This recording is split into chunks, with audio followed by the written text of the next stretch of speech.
you doing, Mike AM? It's a good day for a podcast. He said, yeah, let's do it. I said, fuck yeah, okay, let's do it. And that's how it happened, and it's happening now.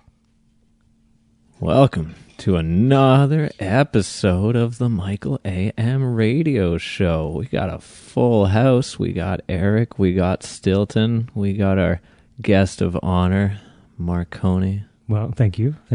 Just one name like Cher. Yeah. Or Bono. Bono's worse, isn't it? Way worse. I'm going to have to change my name now. Or, Scar. Yep. There you go. That makes up for the Bono. Yeah, there we go. Is Scar your spirit animal? Must be, yeah.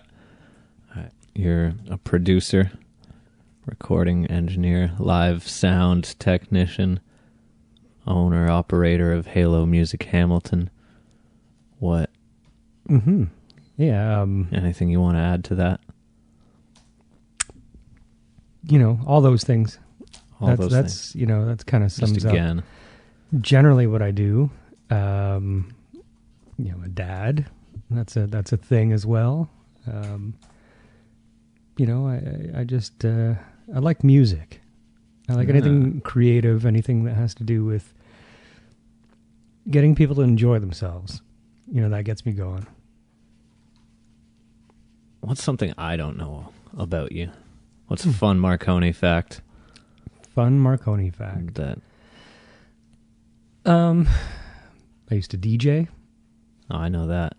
Yeah. I've been to some of your sets. Have you? Does Arcade still exist? Oh yeah. Okay. Well, that's a nightclub pop DJing thing. I used to DJ in raves. That sounds a lot more exciting. Yeah, at the end of the 90s, early 2000s. Yeah. All vinyl. You know, it was a good time. It was, I got into that by telling somebody I was a DJ. I wasn't. It just seemed easy enough. Well, I've always been of the mind to, you know, if there's an opportunity, take it. You know, find a way to maximize a potential situation. You know, and I was at a rave, and this guy sat down with our group, and we were all chatting and doing the things you do. And then he started talking about putting on a show, and he's looking to hire all these DJs, and he's just at the beginning stages of getting DJs on his list. I said, "Oh, you're looking for DJs?" He's like, "Yeah, just some openers, you know, to get going." I said, "I'd love to be part." He's like, "Oh, you spin?" I'm like, "Yeah, man." He's like, "Oh, what's your DJ name?" And I had to make something up on the spot. So I was like, DJ Mystery. He's like, "Oh, cool, man. Oh, that's a great name." I'm like, "Yeah, thanks. And then he's like, "Oh, okay, well, you know, we traded numbers." And then after that, I went home and bought turntables and vinyl records and sat in my basement for a while and figured it out. How many records did you have to buy to convincingly pass as a DJ? I bought 20. 20 records to begin. And so that would have been 20 songs. You know, you get one track per side on those, like the DJ records. Oh, right. Like they were 12 because they're inch, super thick, right? But they're really thick. They're really high res. You know, most of the record is one tune. Sometimes you get two on one side. And then you'd always have like a B side that was, you know, potentially good and potentially not. But about 20 records and turntable. It was a lot of money. Yeah. Like it was like $16 a record. But those kind of gigs probably actually paid back then. Yeah, very well. Yeah. Like the first gig I think was like $375 or something like that. Wow. $350, $375. So I covered myself by the time, you know, I got the records and got going. Which was great. Would there have been like multiple DJs?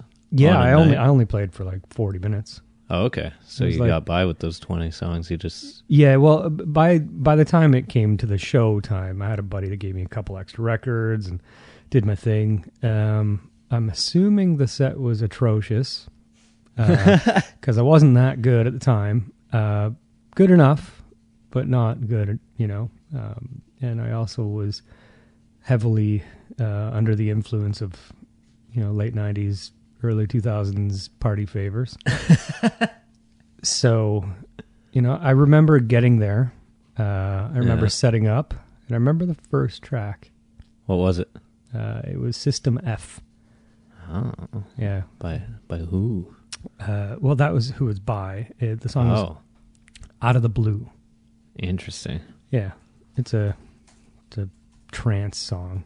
Yeah, I mixed a whole bunch of different genres that day because I didn't really know that you needed to stick it, with one style. Well, that's part of the allure of DJ Mystery, isn't it? You never know what he's going to get. Yeah.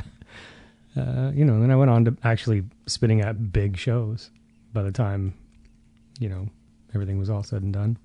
And were you already doing like live sound for like bands and stuff at this time, or was that kind of the foot in the door for that? The DJ, well, they weren't exactly related. The live sound thing, I went into a club once, and it sounded terrible. And I just went to the owner. I'm like, yo, man, you need a sound guy. He's like, you know anybody? I'm like, yep, I'll take care of it. All right, see you Friday. And I just did it. I just figured. What do you mean you just did it? Well, it's got to be the same as using a mixing board in the studio, right? Right. Generally, you just use your ears and you make it sound good. Okay. And so I did. So you were... When in your life was that? Give me a timeline here. Did you go to some sort of... You didn't go to some sort of music industry arts school, or did you? No, I didn't. Everything I kind of figured out. I figured everything out kind of as I went, in general. So the live gig thing would have been 2006-ish. Okay. I think. Somewhere around there. Yeah. Yeah, I was just back from the UK. And I know as like a musician, your primary instrument is like the keyboard. When did you start playing piano? When I was 5. When you were 5. Yeah. I don't remember starting. My parents tell me that I was at somebody's house and started fiddling around on it, and there was a piano teacher who was like, "Oh, he's not smashing the keys. You should get him to take lessons." Yeah. And they didn't right away. They did later, but they would sit me down on this old Hammond organ that we had at the house. The ones with the 2 levels and the little buttons on the side. And they put the radio on and would just get me to play along, right? So I'd like figure out how the keyboard works by ear. It was fun. Whoa. And then they put me into lessons after a while, and I didn't like that. Because it was a lot of like learning things I didn't want to learn. Yeah. And I think that soured me off of, I could have probably been like a concert pianist, let's say, maybe, if I put myself to it, but I didn't. I didn't like being judged for how I played classical music. Well, that's not how it goes. That's how I played it. So it is how it goes right now. I mean, that's how it went. Yeah. And so, yeah, right. So I think that was, that was the thing that, got me off of the lessons. Right. 'Cause I just wanted to play. It's called playing. I wanted to have fun. And, the teachers were very regimented and did you have favorite keyboard players from like the radio, from pop music? Yeah, no. Like, I didn't really listen to keyboard players till it was late high school, even after high school. So you were just hearing notes. Play along. I would play along with music. Yeah. So I would add keys to stuff. So like I had the organ, and like a song would come on. Maybe it didn't have keys in it, but I would play along with the song. And that's how I figured out how to play music. The keys thing, I got into keyboard players and stuff when I was in high school, like late in high school, I went over to somebody's house and their brother was playing the piano upstairs. And I was like, whoa, like, what the hell is this? Like he was kind of ripping. He was ripping. Some rock and roll. And so I asked him, like, what are you playing? He said, Elton John. I said, oh. Mm. And I always thought Elton John was lame old people music, right? Because Right. you're in high school and, you know, I'm into Radiohead at the time or something, or Nine Inch Nails or whatever it was. And then I started listening to the Elton John stuff, and then all of a sudden it became a quest to get every Elton John record to see what they all were like, because everyone was different. Yeah. And then it just kind of opened me up to this type of playing, which influenced writing and whatever. I remember one of the first times we hung out, you mentioned Elton John, and I was like, you know that song Honky Cat? That's a good one. And you played it. Yeah. And I was like, oh, shit. He just... Sorry. It's okay. he just played Honky Cat off the top of his... Is it Honky Cat? Donkey Cat? Honky Cat. It is Honky Cat, yeah. Yeah, it's a fun one. That tune rips. Yeah, Yeah, you just knew all the Elton John tunes. And I It's was, got a strange rhythm. yeah. Like a strange kind of pattern or whatever to it. I always thought that was really interesting how he... like he wrote all the vocal melodies and the music, and that was like his focus, and then just outsourced the lyrics entirely. And Yeah, he plays his piano off of his vocal. So he'll either complement his vocal while he's playing or back and forth, which is pretty cool.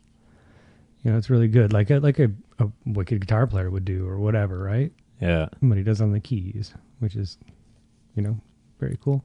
Yeah, that's one thing. It's cool and it's genre appropriate sometimes to like double everything, like punk rock, for instance, where, you know, you're kind of expecting for the bass and the guitar to be doing a lot of the same stuff, but I don't know, it's just redundant sometimes, right? For Sure. And them having to do things the way they did, you know, they were a 3-piece band when they started. right. So it was drums, bass, and piano. So they had to cover the whole spectrum, you know, so he was the lead, and the bass had to be cool enough that it wasn't just over and over again. So the bass player was playing lead almost as well while he was playing rhythm on the piano. And then the drummer was just amazing, just keeping the groove going. And they all sang.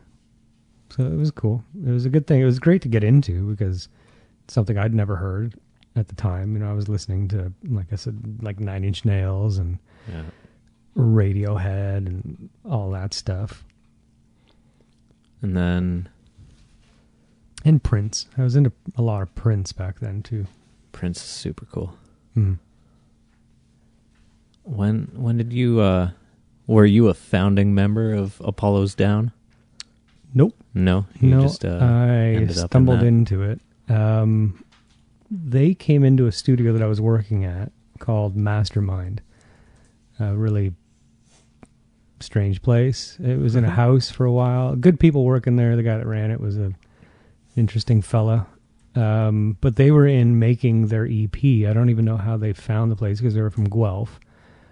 And they were making their EP, and I ended up on a session with them. And we just clicked. Like, we started doing really cool stuff together.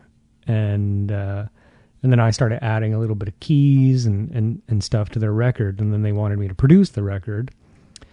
And we made a really cool EP. And then they asked me to kind of join, which was neat. Mm-hmm. And, you know, kicked off some good music stuff. Yeah, this is a very important piece of my music stuff, you know, with those guys. We played a lot of big shows. And that was good stuff. I remember seeing you guys before I knew you at the legendary Red Rooster in Burlington, which is not a thing anymore. Yeah, that was one of my favorite places. Yeah. The place was awesome. It was. And they would make those DVDs of the bands that played there that you would get in like 3 to 4 business years. Yeah, I'm still waiting for 2 of them. Yeah. I got one of mine in like 2017. What? I don't know anybody who ever got one. Yeah, right? I was like, and we badgered them for a while, but then like 5 years after, like we weren't even not a band anymore. None of us talked anymore. And then one of us just like, hey, I just got this email, and sends it to us. We're like, why would they do this to us? Hey, remember how lame you were when you were a teenager? Wow. Yeah, I don't know anybody who ever got one. I know they stopped doing it after a while because it just wasn't ever going to happen. Yeah, I guess. Like, did they probably didn't have like a... It was just Vince, I think. He just had too much to do. Like Flamingo Vince? Yeah. Like, oh, no way. He was the one running that? I'm pretty sure he was doing all the sound, and I think he was taking care of the AV, and, like... The only way it could have worked is to bands. just do like a live thing and just cut it right there as is. But I think they had like 5 different camera feeds, and they were actually planning on somehow assemble it. All right, just one of these days we're all gonna get like 8 months off, and then we're just gonna put it all into finishing these DVDs. Right. No, I think it 3 bands a night times 4 nights a week. Yeah. You're not video editing all that. Like, oh well, it was a great idea. Oh wow. Yeah, it was. And we got ours back. I can't believe it. All right. Yeah.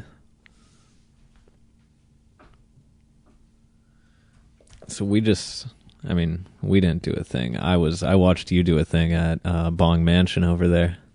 Oh yeah. It's, yeah, Bong Mansion's a fun place. Yeah, they just released a video called "What is Bong Mansion?" but we can just explain to anyone listening. Well, how do you explain? It's so Ben Rispin, who's a partner at the studio, when we had to leave our place, the location of Halo right now, when we had to leave, it was abrupt, and he needed a space to continue doing his work. And he put a post out. Somebody responded, "Hey, I've got a mansion on the waterfront in Burlington. You're free to take it for the summer."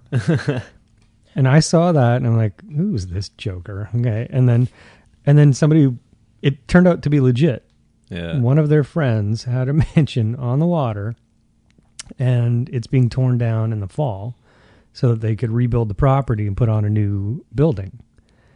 And they just kind of moved all their stuff in and started producing content like crazy. Yeah. And so, yeah, we were lucky enough. Ben gave us, an afternoon on a Saturday to bring a band in. We brought in Scream Bloody Murder. They're a kind of punk rock band.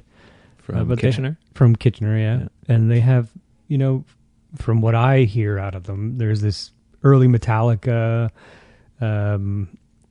Motorheady vibe. There's a lot of thrash elements to it. The guitar player's down picking I was particularly impressed with. Totally, and they sound wicked. So, it could become something really cool.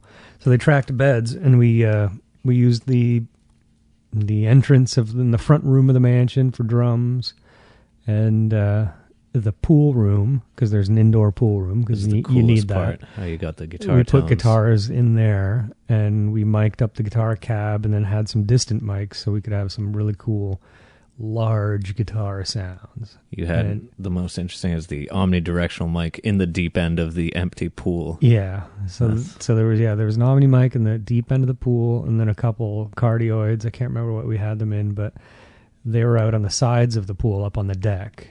Mm-hmm. And just that combination that we had, the spectrum was just awesome. Yeah. And it was huge sounding. So that was really cool. And the bass, we ran DI through some of my nice gear just to get a good clean, just so that we're not having bleed going on in the drums with the bass, because I don't have really a studio obviously there. We just had a thing. So the bass sounds awesome though. He's a great bass player. And so now we got the foundation of an EP, which is great. And we're going to do some vocals soon over at Nick Blagona's place. Cool. And then I'll mix it and make it sound awesome. Yeah. Yeah, that was a fun afternoon. That was awesome too. I got there at like 10:30, 11 a.m. We were tracking by 1. So I built a recording studio Yeah. from 10:30, 11, and we were tracking by 1.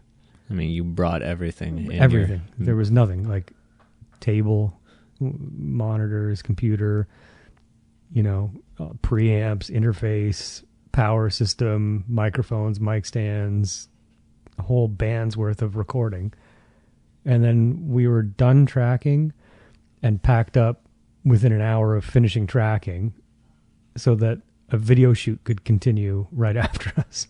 Yeah, because it was going on before and kind of during and after. Yeah. Like as soon as the guitar was out of the pool room, they were in there. Yeah, their gear was in and we were out, and it was just a switch over. And it was awesome. It was like a well-oiled machine. They've got their thing going on over there. Yeah, there's like 5 things going on there at any given moment. Totally, which is great.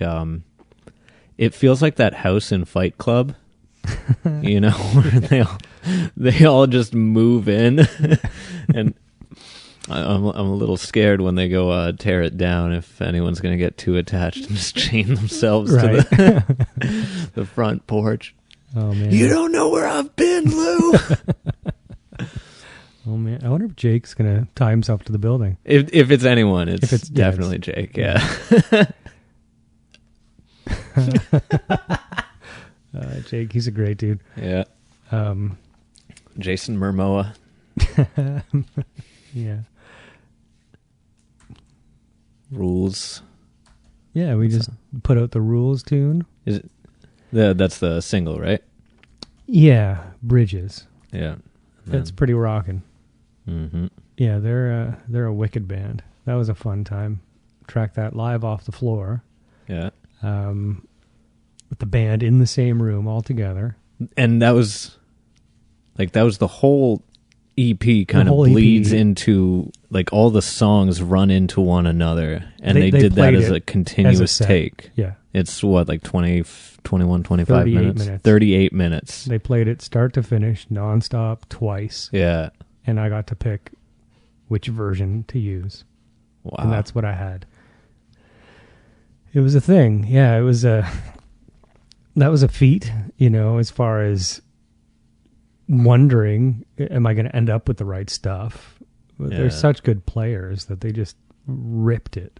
And, and everybody was happy with what we ended up with. And then I just had to deal with the technical aspect of then turning it into what they wanted it to sound like, in a sense, like a proper record. Yeah. And I think it's pretty cool. Yeah, it's a rocking thing. We had a good room over at Halo. Yeah. We're moving. Yeah. So we've got a new space that we're about to build. Yeah, it's going to be neat. And you're going to you had them all plugged into your console. Where did you get that thing? The SSL? Yeah. It came out of Doppler Studios in Atlanta. And that was a famous studio from the 60s. Yeah. All the way up to about now probably 6 years ago they closed. 5 years, probably. I've had the board for 2 and a bit. So they closed about a year and a half before I got the board. Whatever the math says to that. 4 years ago they closed. And they brought in some heavy duty acts over the years. Yeah. That was dope, the way you built like a whole structure to lift it into the second story. To get it into the building. You got it in through like the back door and then had to... Yeah.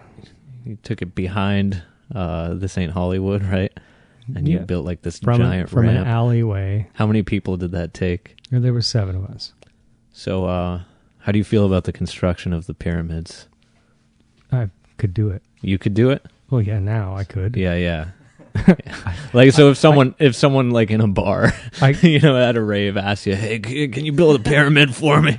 Yeah, now I could say yeah. Well, I mean, I would have said yes. You probably would have said yes. But now I know that I can get an SSL into the second floor of a decrepit old building. Yeah, so I can do anything. Granite slabs, yeah. Yeah, that was a feat. And, luckily, we still had the rig. So when we moved it out, we just did it the backwards way. Oh, nice. It didn't go as smooth. Did some gear get dropped, or did someone get crushed? Who have I not seen in a while? And there were Kijiji people. Don't worry about it. Oh, okay. Low ballers. No, we had a little bit of a mishap getting it out of the building. The weather app told us the wrong information. Oh, yeah. So as soon as we got out onto the back roof and ready to get it onto the rig, the skies opened up. Oh, man. 2 hours early.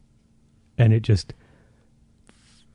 went. It just went. Yeah. Luckily, we had it covered. It came with a cover, and we were covered and everything. But it's still like the wind, and there was water splashing in everywhere. And so we quickly got it onto the rig, and I'm talking drenchingly pouring rain. So everybody was soaked. Like, I threw out my shoes. They were garbage after that because they were just so soaked. Yeah. And we got it onto the rig. We got it over and across the gap and then over the fence. And then we had to go down the ramp. And it went down the ramp, and not everybody slowed it down when they should have. And so there was about a 5-inch drop where it kind of should have been slowed down, but it didn't get slowed down, and it hit the ground. Oh. So the edge of the console hit the ground because people did, and I threw my body right in front of it. I would have been crushed had it kept going. Yeah. So it would have been destroyed if I didn't just put myself in there just to stop it. And so the corner of the board hit the ground. It was just the frame. So it's fine. It's an aluminum frame and everything. And I had it checked. So anyways, long story short, we got it into the truck. As soon as we got it into the truck, it stopped raining. As it does, yeah. Yeah. So then we spent an hour and a half mopping everything up in the truck because the truck had to be open while it was pissing and all that. Right. And then we just put fans in the truck and just blew everything off for about an hour or so. And then I went to Walmart and grabbed the biggest bag of rice I could, figuring that's what you do with a cell phone. So a giant, like, how many 20 kilo bag of rice and just put it inside of the truck with a fan going, figuring that'll save it. It probably helps. Anyways, I've had it looked at. It's all good. Everything's fine now. It's in storage and everybody's happy and the board's fine. Oh, man. But I was full of rage that afternoon.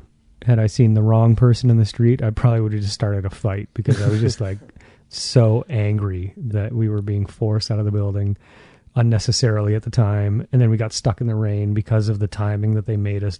It was a bad scene. Wow. But everything's fine now. The console's safe. It Console's only cost safe. you one Kijiji person, a low baller. Yeah. No one misses him. I know. God, those guys. Probably not even his family. No. Well, 2 of them had just moved here from out of town, so it's all good. No, but the board's in storage. Everything I own is in storage in one way or another. I have a storage unit that's full to the top, like top to bottom, side to side, front to back. Wow. Plus, the console is in someone's place, and then all the channels are in someone else's place, and then everything else, like the frame assembly parts and legs and stuff, are in my basement. Figuring if somebody tries to steal it, they can't, because they'd have to reassemble it. They'd have to go to 3 different places and figure out what those 3 places are. Hey, I got to protect my investment, right? Yeah. So yeah, it's all there. Like, my basement's full of recording gear right now too. Wow. I don't think my wife's too happy, but it is what it is. It's a transition period. Indeed. Halo will come out a butterfly on the end of this. Yes. Yeah. So we're moving. I haven't made it public yet. I'm sure people have figured it out that we're not there anymore, but We're moving to Augusta Street. So we bought a building on Augusta, and we're going to build a custom studio. Amazing. And we've got Nick Blagona on board, giving us some pretty heavy oversight and making sure that we're making a really cool space. You're actually replicating one of his studios. Yeah. So I've been doing overdubs, finishing the records I started at Halo. We're finishing the records off at Nick's place because I can't, I don't have my stuff set up at home or anything like that for bringing bands in, and I don't want to bring bands to my house. It's just, That's just weird. So I've been doing overdubs with Nick, and Nick's just in talking, he's like, well, why don't you just make the control room from the studio? That place was great because you've already got the same console. Like, oh, so I took a look at pictures, and he's got blueprints and dimensions and all of that stuff, and he built the place. And so I made a 3D drawing, and he's like, yep, there you go, that's the room. And so now we're going to follow the 3D drawing. It's going to be cool because that room made some killer music, so It must have sounded good. And we're going to just follow the general concept and rebuild that. Yeah, there's going to be a little bit of a twist to it, obviously, but the general idea is going to be Le Studio's control room. And the live room is going to be a similar concept, obviously not the same. Well, number one, we don't have a private lake. There is a lake, but you don't want to go swimming in it. Yeah. It's just down the road. But, we're going to make a cool, vibey place. I've seen you, work on and build so many things. You make your own cables for sessions and stuff, and that's just all this, yes, I can do that attitude. You just kind of jump into these things. What level of research do you do with all these things, and where does this come from? And do you have an instance of that totally backfiring on you and just being in way over your head? I guess that's a 2-part question. We can break it up. Yeah, sure. Okay. I just do things because it's interesting. So, I don't know. I think I get bored very quickly. Right. So it's easier for me to keep myself busy by doing something or researching something or figuring out how to do something new.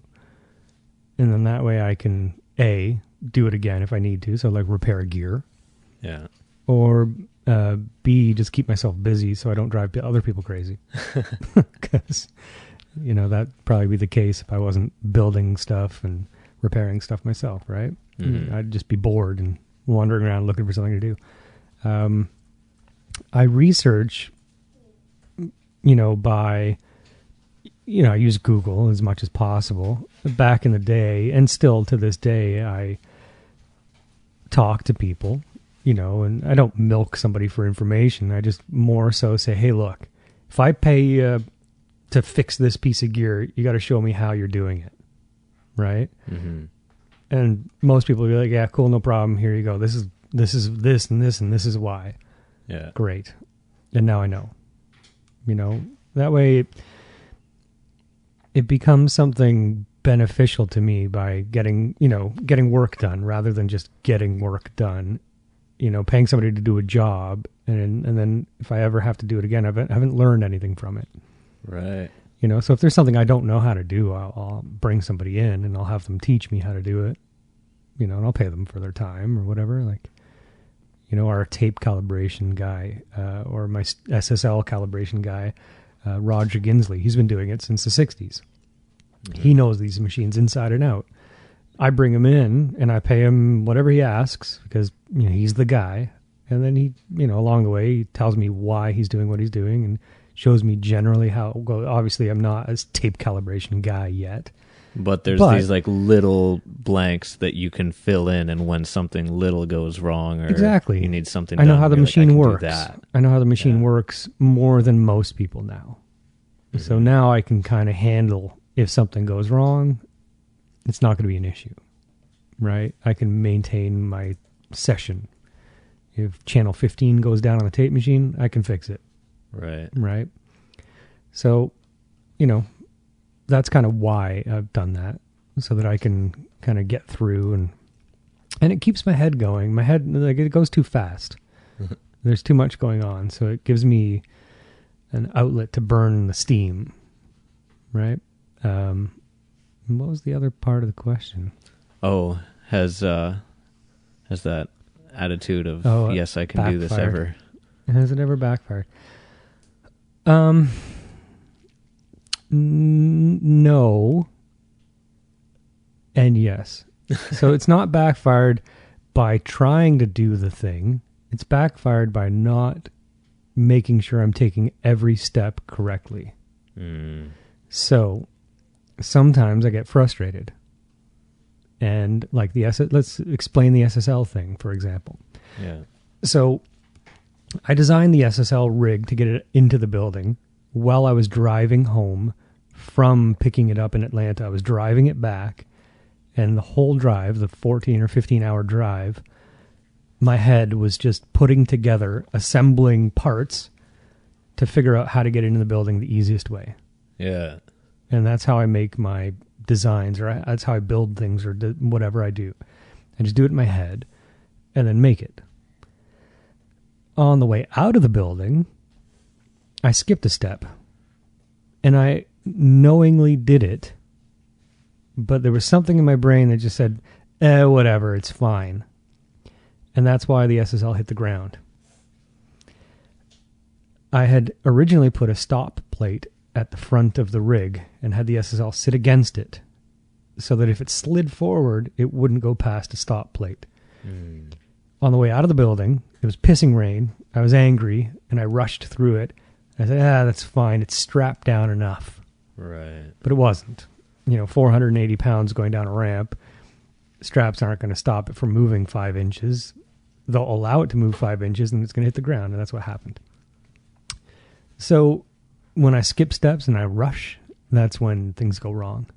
And you can't blame that on the yes, I can. It's not about the attitude. process. No, it's about frustration and stuff. I get frustrated sometimes, and I just whatever, and then move forward, and then I got to figure out how to fix another problem.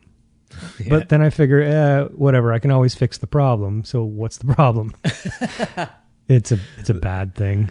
That allows the frustration to creep in. Sure. So, but yeah, no, jumping in, I've never found a problem jumping into things because I'm confident enough that I can find a way out or through or whatever the scenario needs. Mm-hmm. Only because I just think I can, and I think that's positivity in that manner is a good thing for people, just to be able to go, yeah, let's do that and make it happen. Yeah. What are some of the most jaw-dropping performances you got to witness, or especially in a recording context? Because Dan Lanois. Dan Lanois? Bar none. What makes him so special? The first time I ever saw him play guitar. So I'd known Dan and known of Dan and all this for a long time, but when we had him at Porcelain, in my old studio, Porcelain Records, and we had set up the 2 drum kits for the drummer to pick and choose from, and all Dan's amps and everything. And something happened, and I had the headphones on, everything was ready to record, and Steve hit me in the arm and says, "Press record right now." And I guess something pissed Dan off. And Dan was walking towards his guitar. And Steve had known enough that he'd been around Dan enough that if he walks towards his guitar, make sure everything's rolling. Because if you miss something, A, you've missed it, and B, you just don't let that happen, right? Yeah. So it was my first time in that scenario with them, and I hit record, and I had the headphones on, and I watched this performance, and the guy just picked up a guitar and ripped for 20 minutes. But the band knew this as well. And they all, as soon as he went to his instrument, they went to theirs. And they just followed him and played this jam for 20 minutes. And like I was vibrating by the end of it. It was crazy. I'd never felt anything like that, never seen it. I was also really stoned, so that probably helped with the vibrating part. It was probably like a good body buzz going on, but still, I think it's the music. Yeah. You've seen enough other music. Yeah, You knew that this was something special. Absolutely. And he just like sent me to another place that day. And we recorded. There's a video, there's an audio of that recording. I got to mix it. Can people find that somewhere, or is that? Yeah, it's on our website, on the Halo website. Nice. So the audio's there, and the video is mostly of the performance, but there's Steve intercut a bunch of things and stuff. So cool. There's all sorts of other stuff in there, which is cool. But it was a neat thing. Nice. You could see me in the background, just like eyes, kind of like, what is this? But that was something that blew me away.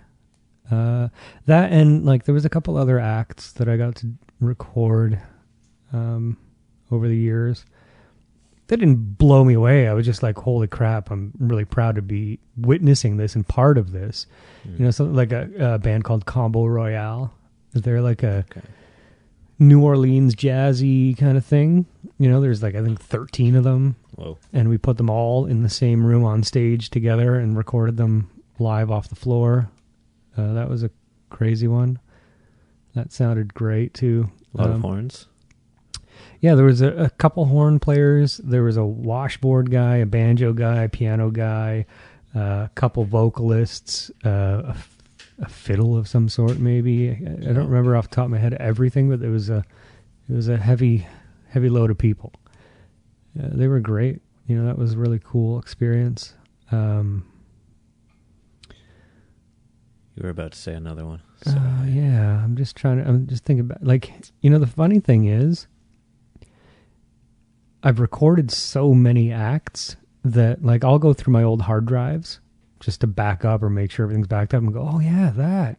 And I forgot about a ton of stuff that I've gotten to witness, just not for any other reason than there's just, you know, so much new stuff. It just keeps burying it. Yeah. Like, you know, the memories kind of go back and then all of a sudden you get reminded like, oh, right. And that was awesome. It's like I worked on a White Horse record years ago. I worked on, I think there was Said the Whale at Catherine North. It was, many, many years ago. Cool. Was it Said the Whale? Are they from BC? Is that the band? Yeah, them. A whole bunch of different stuff over the years, and you know, just get to remember that over time, which is cool. Not that it was not memorable, but like I said, some of it becomes just work at some point, and then all of a sudden you're like, oh, that was really cool. Like big rec sessions, those were wicked. Yeah, I remember having a good laugh when I was watching Much Music, and the video for, I think it was Wolves. It was from the same video session as Albatross. Yeah. But you're just like in a mirror holding the camera, filming it. I'm like, hey, there's Marcone. Yeah, there's another one where I'm just walking in the background a few times, and I think they did 3 videos, those sessions. It was a great time. Yeah, I was about to ask what you feel is like one of the most important and or overlooked things in getting a good recording. It's gear, right? You got to buy the most good gear. It's performance. Oh. Yeah, it's on the musician's end of It's on the musician. Oh. It has nothing to do with me.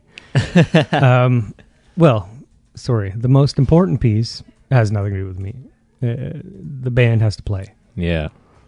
You know, if the band can't play, you know, you've either got to have a really, really eager engineer that wants to do a lot of stuff to make it sound good, or it's garbage, right? And I don't mean that in a bad way. I just mean it's not going to turn out how they hear how it can in you their take head. garbage? Yeah.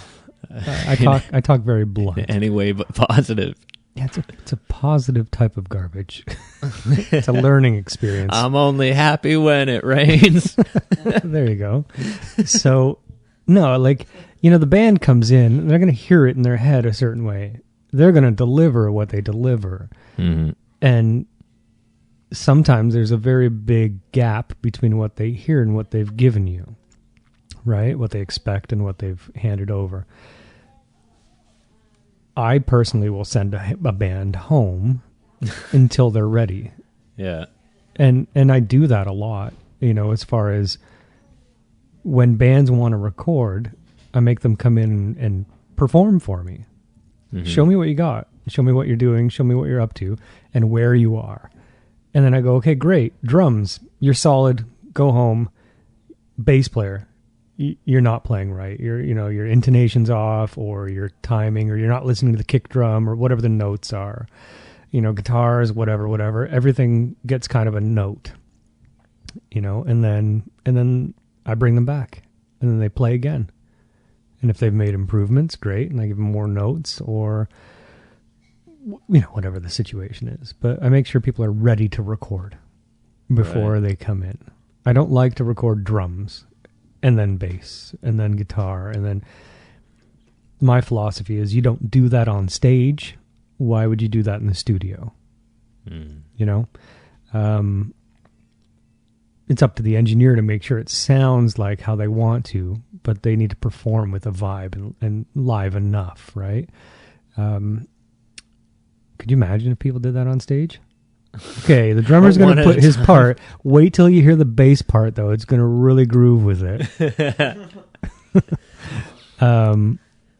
But yeah, the thing is, it should be, a band should play, and a band needs to play, and to be able to pull it off, you need to practice. And so I make sure bands are practicing. But that's the most important piece of the recording thing to begin with. Otherwise, you need, like a good engineer, somebody with a good set of ears, somebody with a track record of quality work, The gear is important to the engineer. But, I've made records with subpar gear. You kind of make do with what you got, and you vibe it out. Mm-hmm. Obviously, better gear will get you to a different place. So, there's positives to every piece of that equation. Good gear will get you good things. Good gear with a bad set of ears won't. So everybody's got to know what they're doing. Same thing, like the band needs to be able to perform. The engineer needs to know how to use his stuff, right? You can't put a guitar in somebody's hands and they're going to be Jimmy Page. He's the guitar player, right? Yeah. Okay. Yeah, in the AC/DCs. The AC/DCs, yeah. Just like you can't put a high-end console in some random engineer's hands and expect magic. So everything's got to match. Right. Yeah, the AC/DCs. Do you ever do like the track-by-track thing at all, or?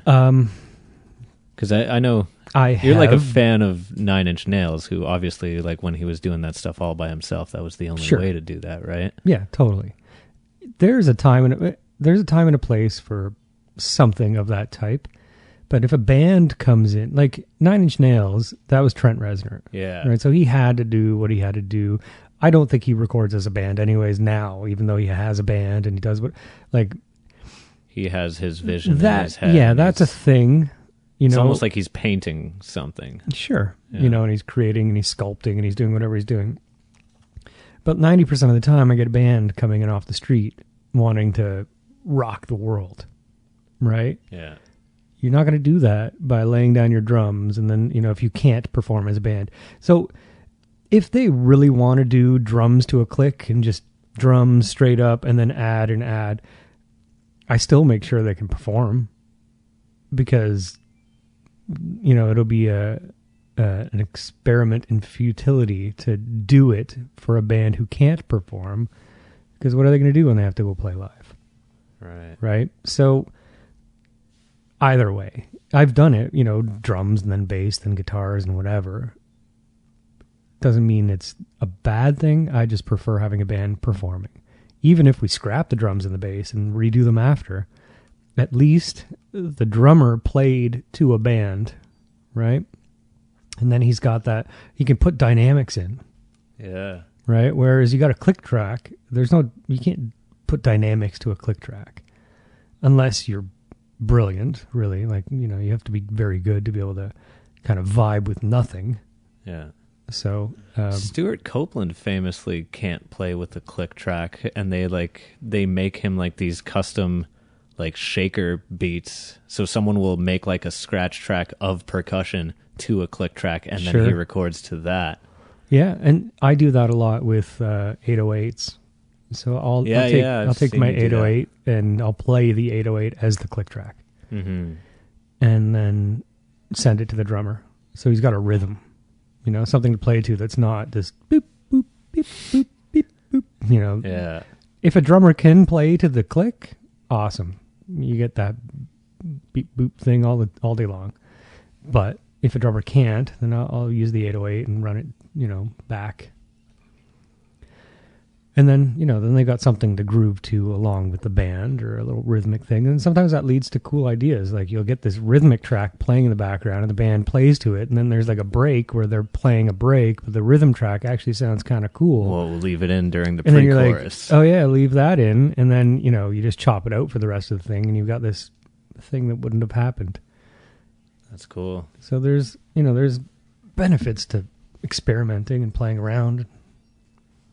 There's some pretty epic stories of some high-profile musicians being in the studio and they're not nailing a take, and the producer just lets them think they got it and brings someone in. Yeah. Have you ever done that, or do you just straight up be like, you're fucking up, go home? I like to tell people they're fucking up and sending them home. It's one of the perks of the job. Yeah. Well, I get to vent a little bit. No, maybe I'm kind of an asshole sometimes, but I do it so that they understand the necessity of what I'm trying to put across. I'm sure there's a nice soft way of saying what I say, but there's nothing more real than saying, look, man, it's not happening. Go home, get your shit together, and come back when you're ready. Mm-hmm.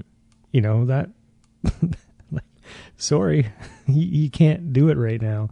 And I'm not going to waste my evening or afternoon or whatever hoping that you're going to figure it out while practicing in front of me. Yeah. Right? You're in the studio, you're not in practice time. So you come to the studio ready. That's kind of where I look at it. If I had bigger budgets for records, I would appease them and say, good job. I'll put it together, and then hire somebody to come in and play it. For sure. Yeah. But I don't have that luxury. I know a lot of big records that have been made that way. And whatever. I mean, it is what it is. Some producers, got to do what they needed to do to make a huge hit. Mm-hmm. And good for them. What are some of your favorite bad recordings? Like, do you know what I mean? Bad quality recording, but good tunes? Yeah, like T-Rex. Oh, yeah, that's a great example. Yeah, they never really got laid down properly. It's not polished. You turn it up and it's kind of harsh, but it's really cool. The guy was Mark Bolan had some wicked stuff going on. Yeah. Yeah, T-Rex is really cool. What else is a not great recording, but I like the music? Martin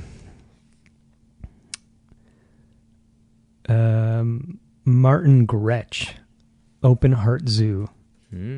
It's a trip. Like, the record is awesome. Doesn't sound amazing. Sounds good. But it's a wicked piece of music. Nice. That's one of my favorite things about doing these, because if we were having this conversation, right? By the time It's gone. Yeah, exactly. I would never remember that. I would just be like, and then to even try to bring it, remember that thing you said was good? I wanted to see the good thing. Yeah, right. Well, now you got it down forever. So now when you're cleaning this up or whatever, you can figure out and Google. Yeah, exactly. Yeah, Martin Gratch, Open Heart Zoo. That's a cool record that not many people know about. Myself included. Yeah, it was. I got to hear a lot of stuff while I was in the UK that didn't really make it across this way, but it was really, really neat. How long were you living there for? 2 years. And was that, were you like working there or just hanging out? Or, I mean, obviously you were working over the course of 2 years, but like were you doing sound stuff? Yeah, I was doing recordings and touring and playing and all of that stuff. Oh. It was fun. Yeah. It was a lot of fun. I had a wicked band over there and we did some good stuff. We got to record at Parr Street Studios where like Coldplay and Genesis do their thing. Whoa. And I think Genesis owns it. Oh, cool. Or something of that Someone type. from yeah, that camp. It's their home studio and whatever. And Coldplay did a bunch of their earlier stuff there. It was cool. It was out in Liverpool. Stuff was really good. Yeah, I liked the first 2 records. And then I didn't like them anymore. Rush of Blood to the Head was the second one? Yeah, I think so. I felt it. That album sounds like winter to me. Sounds like winter. Yeah, okay. I get it, yeah. You hear that too? All right, cool. Yeah, it was a great record. Crazy. Those 2 records I loved them at the time. Parachutes is unreal. Hmm. I mean, I need like a decade-long palate cleanser. You know when you just listen the fuck out of one thing, and then you're like, oh, can't listen to this for at least 10 years now. That's what happened to like Radiohead at one point. And then I bought the Bends maybe a month or 2 ago at like CD, whatever store that is, the one, the used CD place. Mm-hmm. And I listened to the Bends again. It's awesome. Yeah, that's my favorite one.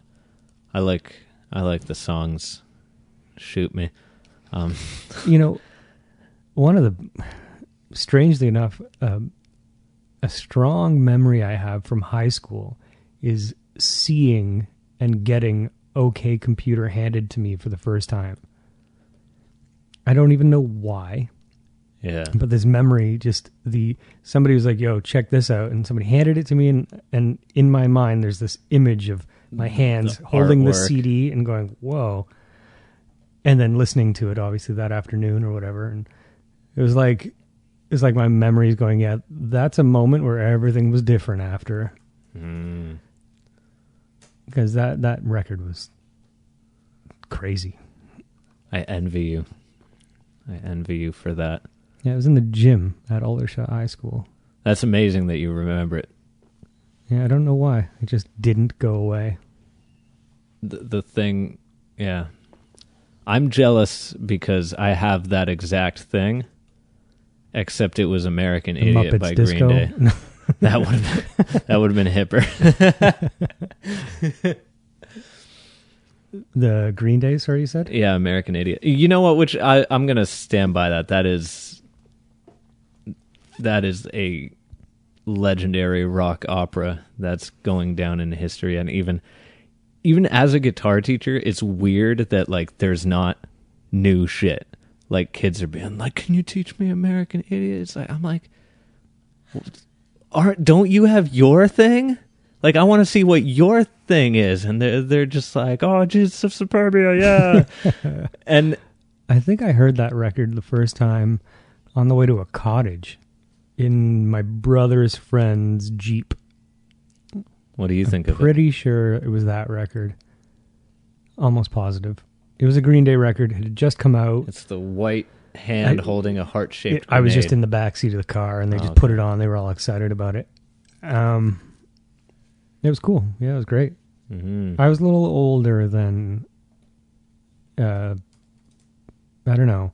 You know, at a certain age, certain things aren't as cool as it could have been 4 years ago or something. Yeah, you're like a little bit you've seen it all a little bit. A little bit, yeah. But it was good. I liked it. And I didn't, I wasn't pissed off about it. Yeah, I was in the hallway of my in front of my art class. Same memory, my hands, except it was like, just the disembodied disc was just like on the ground. Right. Oh. And then my buddy found it, and we put it in my CD player and listened to it. Found it. So it was like, just on. It was on mystery the floor. CD. Yeah, just like this is what the rest of your life is going to sound awesome. like. And I'm like, I think I want to play bass now. And he's like, oh wow, do you have a bass? I'm like, I don't even know what that is. That's awesome. The back to records that don't sound good. Yeah. There was another one that I was obsessed with for a while. My Chemical Romance.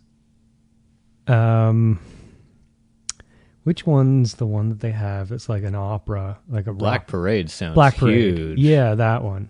You don't think that sounds good? No, Really? no, it doesn't sound good to me at all. It's What is very it about it? messy sounding and blurry Really? in a sense, and you can hear the tuning and the editing a lot. Oh yeah, yeah.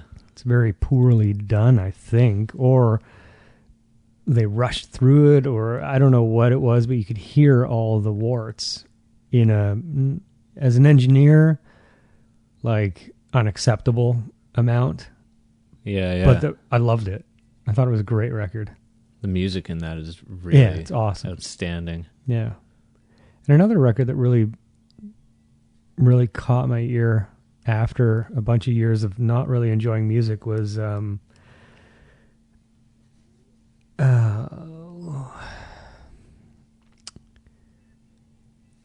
Silver Sun Pickups. Silver Sun Pickups. What was the record? Maybe 2008-9 era? Yeah, it was probably the one with Lazy Eye I think so. on it, right? Yeah, I think it was that one. Around that time, anyways. That was really cool stuff. I saw them open for the Foo Fighters that year. Yeah. And it was really weird because it was I was so excited to see them because I'd heard I heard that song, I loved it, I heard the rest of the record, and I was so stoked to see it. But it just seemed like, I won't blame it all on the musicianship. I could imagine that if that was probably like their first time playing stadiums and they just had not figured it out yet.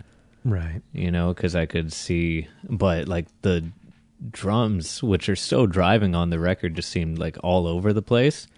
But maybe, you know, I think you lose a lot of life when a band plays to a click on stage, right? So they obviously weren't doing that, but then on the flip side, I don't think they were handling like the amount of themselves that was coming back on a delay to them off like the stadium walls and shit. And so I remember that was really disappointing, but that was years ago, so I'm sure they've figured it out since then. Yeah, are they still around? Maybe they didn't figure it out and they're not. I don't know. I haven't heard anything new from them. They were like really big for a long time and then disappeared. Yeah. Actually, one band that I love that I never got into at the time because you know what happens to me when somebody recommends music or they really push it, I really push back and I don't want to hear it. Yeah, same. And or if the wrong person recommends music, You're like, oh, you like it? It must be shit. Yeah, no thanks. Yeah. And that's what ruined the hip for me. Was Yeah. every single person in my high school loved the hip. This is Canada. You have to like the tragically hip. Yeah, and it was all these flannel wearing whatever kids in the 90s that were rich Burlington kids, and you know, I was like, well, I'm going to be the anti that, and I didn't really. And then now I can I still don't like them, but I can enjoy. Like, oh, this is kind of cool. You know, there's some stuff there. Mm-hmm. But yeah, the Arctic Monkeys. I was in the UK when they came out. Love them. and I never got into them because Yeah. there was just this hype about them. I'm like, Oh, because they're from there, and yeah, they're and hot shit over there. yeah, they were like breaking Beatles records on sales. Well, they wrote that whatever people say I am, that's what I'm not. Yeah. The kid's like 17 on that album. That record came out, and it was their debut record, and it like just destroyed Wow. everything. I found out later the guy that produced it, same guy produced Adele. So, yeah, they had some heavy hands in there, which is really cool. Mm-hmm. But yeah, that record was huge. It broke Beatles record sales. Wow. But I never got into it for a few years. And then when I did, I was like, whoa, okay, damn, I really should like Paid attention to this. yeah, there was that record, and then Bad Gigs, the Black Keys was one of the worst gigs I've ever seen. Oh, yeah? The Arctic Monkeys opened for Black Keys a bunch of years back at the ACC, I think it was, or something like that. And If you follow the Arctic Monkeys, I could imagine you might have a bad time. well, the Arctic Monkeys were awesome. Yeah. Like just fucking laser beams, you know? They were just precise and The drummer's a rocked. monster. Yeah, they just rocked. They were just wicked. And then the Black Keys came out, and I was excited because I'm like, you know, they got some pretty rockin' tunes, and they couldn't get it together. Like, the drummer's sloppy as hell, Right. and the guitar player is constantly getting mad at the drummer visibly and like stomping to try and keep him in time. And it was just this disorganized mess of garbage. Oh, that's weird. and it when went you on see for that way on too stage long. tension. Yeah. So that's you know, that was a kind of a shit show, really. Man, I was already telling you about this, but I saw that Iron Maiden show, and they just have so much fun up there.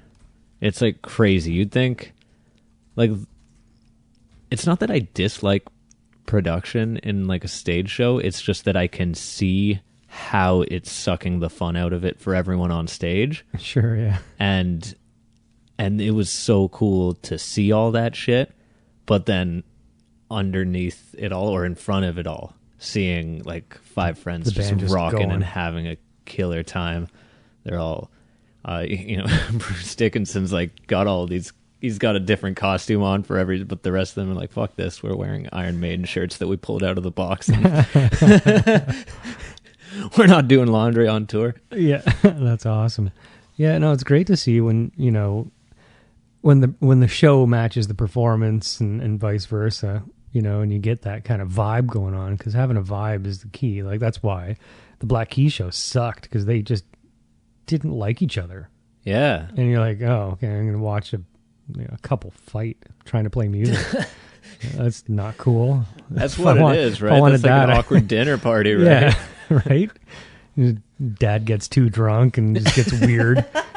You know, so Doesn't the drummer of that band get into shit all the time too? Like I feel like I've seen stuff online where he like gets into fights with people. And, for like, sure. they Yeah, just yeah, don't- he's just all over the place. Yeah. Totally.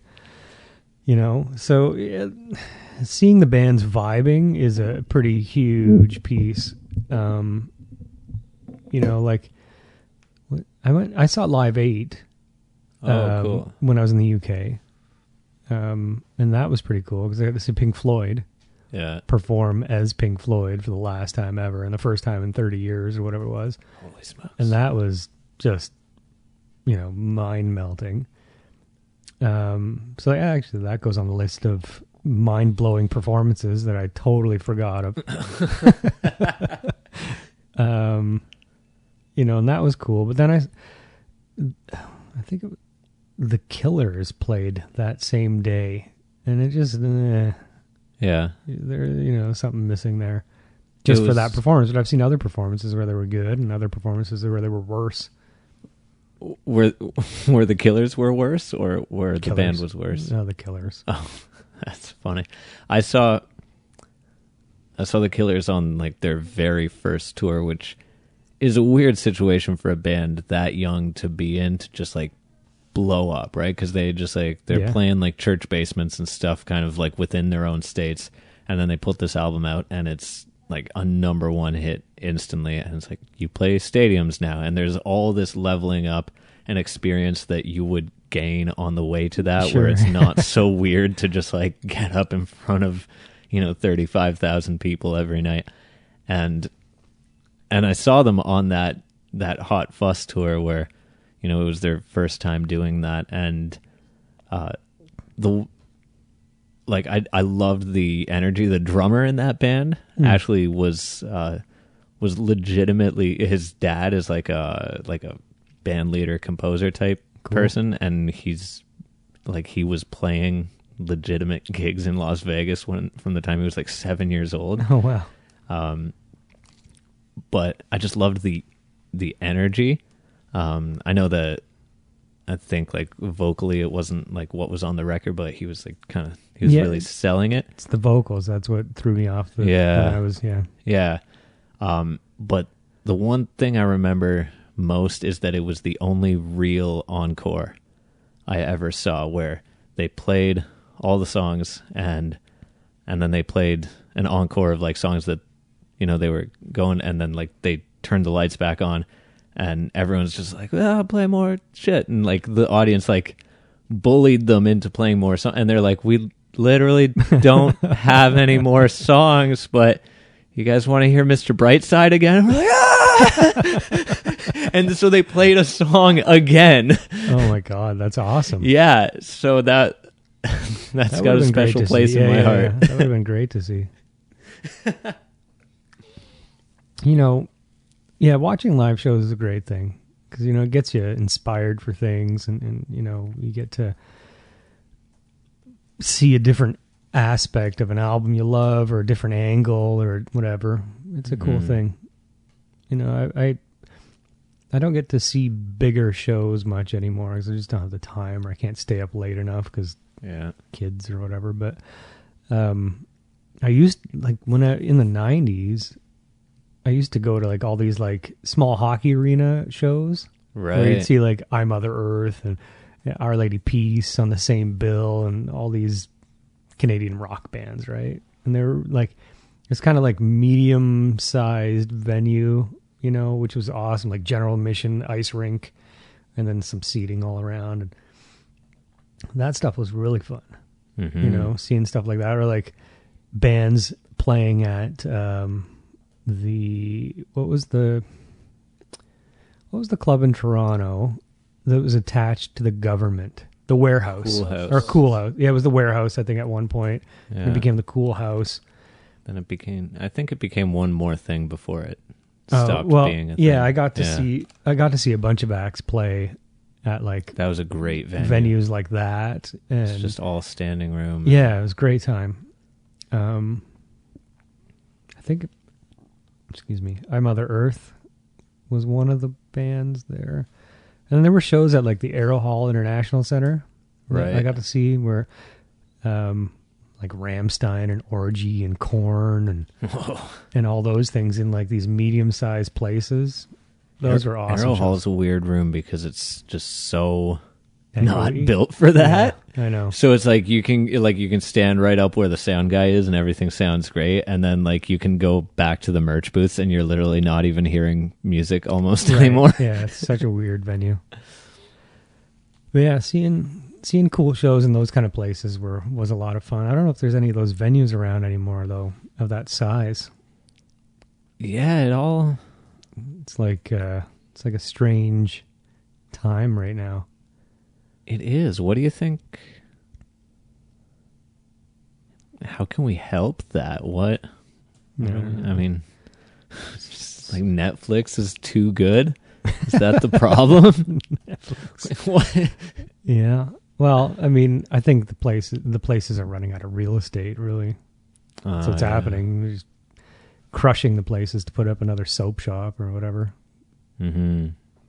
So now all we're left with is like these, stadiums, or just like the teensy little clubs that are surviving. Yeah, and still those places are disappearing. Yeah. I think what's going to happen is going to get small venues are going to start sprouting up, and then people are going to find empty places that, somebody's left, and they're going to turn it into something, and it'll just cycle around again at some point, but not yet. No. So we're still dipping, aren't we? Yeah, I think so. But that's fine. Just, things get cleaned up when they start over again, and then sometimes they get better.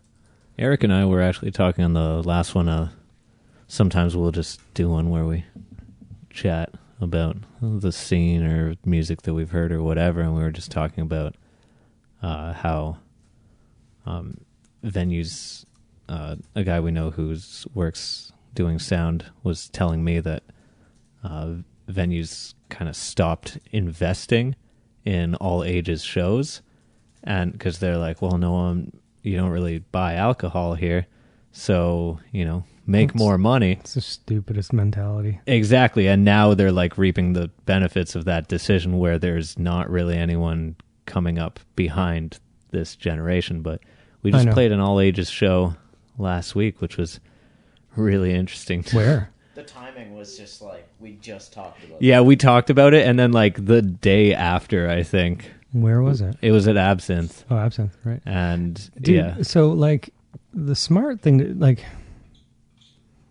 those kids, that don't have, they're just in that in-between period. They can't go to a proper club, and they got a part-time job and no bills. Yeah. So they got money to spend. You Yeah. know? And I remember being that age, and I had money to spend because I had a buy job. all sorts of dumb I had a shit. job, Yeah. and I just bought stupid things all day long. Yeah. Like all sorts of stuff, like things I did not need. But I was like, yeah, money. I made $200. Yeah. Like, what am I going to do with this? And I just, whatever. You charge at the door for them to come in, and then you don't sell liquor. So, okay, now you make some money at the door. The venue gets a little bit, the bands get some, and everybody's happy. And then you got these people that get inspired to see music. And then when they turn 20, they've got a band, and their friends can come to the club on a drinking night. Mm-hmm. If you don't build that, it's not going to exist later. And that's for just seeing into the future. But everybody's looking straight down, and then they're looking at what's in their hand rather than seeing ahead of themselves and what's on the horizon. Yeah. And that's not going to help you if you're looking down. And lots of, like, I could go into bashing a club right now really, really hard based on all of their bonehead decisions, and they're driving themselves into the ground. Mm-hmm. And it's really sad because there's so much potential in venues, but people aren't doing it right. Brody's doing a good job. Like it's not an everyday bar. He just puts on special events, and it's great. Yeah, it's not like anyone's watering hole. Right. And he's been doing that for years and years and years. Gets great bands, and it's big enough that they can put on some cool shows. Awesome. And I don't think he's going to disappear because, he knows what he's doing, and he knows how to do his thing properly. Mm-hmm. But the places, that have the 3-4 nights of music a week, they need to smarten the hell up, and find, don't blame the scene. It's not the scene's fault. It's not the scene. You know why? Because you create the scene. So if there's a problem in the scene, you've created it. Whoa. Right? So the venue is the scene. The places that people can play music is the scene. If you're making a bad environment, well, you've scorched your own earth, So it's up to the venues that have these events and many, many shows a week to create a healthy environment for that. And Absinthe is a really good example of somebody or a place that does that relatively well. Yeah. They're always doing shows, and some shows are busier than others, and that's how it goes. But they're not sitting there going, it's a big space to fill, even if you have 30 people in there, which is, on a Sunday night, which is like a great turnout. Sure. It doesn't feel totally like a great turnout, right? Yeah. But, I mean, at the end of the day, I don't know. I think there's new owners there now. But yeah, it did change over. Hopefully it's still being maintained the same it was. I don't know. but it Yeah. was doing something pretty healthy for quite some time. Yeah. They've got the right thing going on. But yeah, the venues need to do the right thing and find ways to nurture a healthy environment where people will want to be there or play music or be out or whatever. What are some ways that they could make something that people could more kind of show up to? Because like money is like the driving factor behind Sure. it, but Consistency is a big more thing. yeah. Consistency is a big thing. If you do something for a small amount of time and then change it, and then do something for that small amount of time and change it, people are just going to get frustrated with not knowing what's going on. You know? So an important thing is consistent hours, consistent shows, consistent events, etc. Finding something that works, not just 3 weeks and go, man, it's not working, and change. Things need to be nurtured and developed. There's those places in Toronto like Sneaky's or the Bovine where Sure. you can just be like, I want to see original music that's not shit. Right. And you can just go there. You don't even need to look at concert listings, right? Exactly. Yeah. You know that this night of the week, this time, that's happening. Mm-hmm. Who's playing? Well, whatever. You get there, you figure it out. But it's going to be a venue that has this that night then, right? That's an important piece. And like doing stuff like earlier shows. Yeah. I know people like to go out and party after 12, 1 a.m., whatever, but like it's exhausting to do that. When I was in the UK, the show started at like 7 and it was done at 11. Nice. Always. Yeah. Always. There were no late shows. But they start getting lit at like 4. 4 or 5. For sure. It's a different scene, but at the same time, their scene is what we're ending up in, but they had it already. Mm-hmm. So right now we're ending up in this type of environment where people are going home after work less, cooking dinner less, and eating out more, right? So people are going out for dinner a lot more. There's restaurants everywhere. The restaurants are rammed, Yeah. right? If you go down James Street on a Friday night, the restaurants are all full. What happens after 6:30, 7 o'clock when they're done their food? They're either staying there just to dead drink because space. there's nothing going on, Yeah. or they could go see a show right away. But if you do 7:30, everybody's done dinner, and the gap is 10:30, music starts, what the Earliest. hell? That's a 3-hour wait? No thanks. They're going to go find something to do or go home, Yeah. right? And if they found something to do between 7:30 and 10:30, they're They're not staying coming there. back for the show. Exactly. So the venues have to smarten up and understand that. That's a big thing. And that, like I said, in the UK, nobody went home to eat. They would just go out after work with a bunch of people. They'd get some food at a restaurant or whatever's going on and then find a show to go to or stay at the pub and go home, whatever. But at least you could go to a show right after dinner. Yeah. They didn't have to wait till 11 o'clock to see a band and then be out till 2 in the morning. Like, what a night that makes. Right? So, knowing your environment is a pretty important piece. What's going on around you? Everybody's out for dinner on your street? Cool. Put on a show for right after dinner. Probably the amount of taxation that happens on our alcohol factors into that as well, because no one can afford to actually go get drunk at a bar.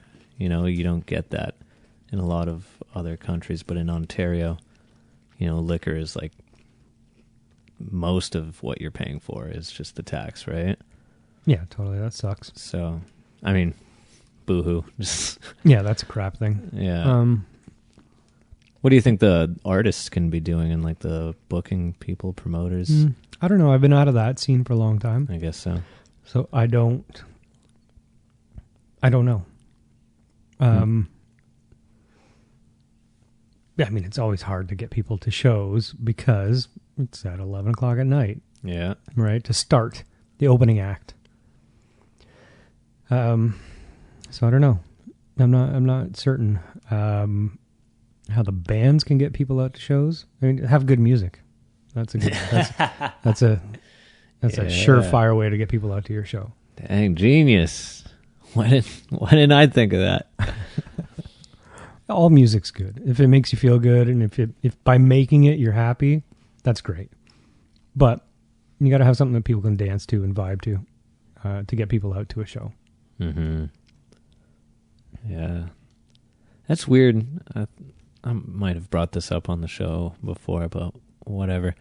That there's like music that doesn't really lend itself to any kind of movement, but doesn't change how you enjoy it, you know, like especially everything that was going on in the 90s, you would just kind of like stand there and be like, yeah. Like what, for example? Just out of curiosity. Radiohead or like right, okay, Nine Inch Nails to, I mean, people would maybe like push each other around and shit to some Nine Inch Nails. Sure, and shit, yeah. But imagine just like listening to like the 8-minute live version of Hurt, and you're just like, oh, yeah. I too have been this depressed. Yeah, like, yeah, I've seen Radiohead, and they're awesome. Mm-hmm. But yeah, they weren't this like fun party. But Tool is another band like you know, like Radiohead's first. Their crowds get pretty aggressive though. That's more on them though. But Radiohead's first records were alt rock rather than spacey trip stuff, right? Mm-hmm. The first few records would have been great for the clubs in the 90s. That's true. You know, where people just wanted to be like, yeah, dun, and just shake your head and you know, be like, yeah, it's wicked. But they broke out and they moved on to bigger venues, which they could turn into this spatial atmosphere of noise and trip people out, which is cool too. Imagine if Radiohead records came out in the reverse order. No one would like them. Just like, no, but they wouldn't be like huge, if Moon-Shaped right? Pool was the first one. Yeah, like they'd be liked in this weird niche of a, you know, but they would never have broken out, I don't think. Yeah. So like, even in the beginning for Radiohead, they had to get people shaken in the seats, you know, to do what they wanted. Coldplay, on the other hand, that's like... Well, that's just one of those things, like if you can bring the ladies out, guys will exactly follow.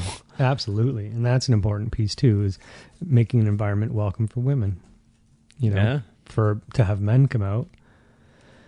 That's true. That's a big piece of the puzzle. I remember one really cool thing that Brody did, and this was so long ago, but he was like, there was just so much kind of like static going on between like the bar and just like everyone playing the bar that he like invited every single musician down to the Casbah for like a Q&A/talk. And he was like, here is what a promoter is expecting from the band. And here's what the band needs to bring from the table. Here's what it can't expect from the venue. Here's how, you know, everything's working. And I always thought that was that's a great piece. Really cool that he did that. Well, yeah, because the bands will sit there and go, well, the venue's going to promote. We're going to have a busy show because that place is busy. Well, that place is busy when there's cool stuff going on. Mm-hmm. But it's not just busy. So the band has to, you know, kick up their own weight and do their own work as well. And Brody's right in making sure people know, you know, that's an important piece. Yeah. Just communication, right? Totally.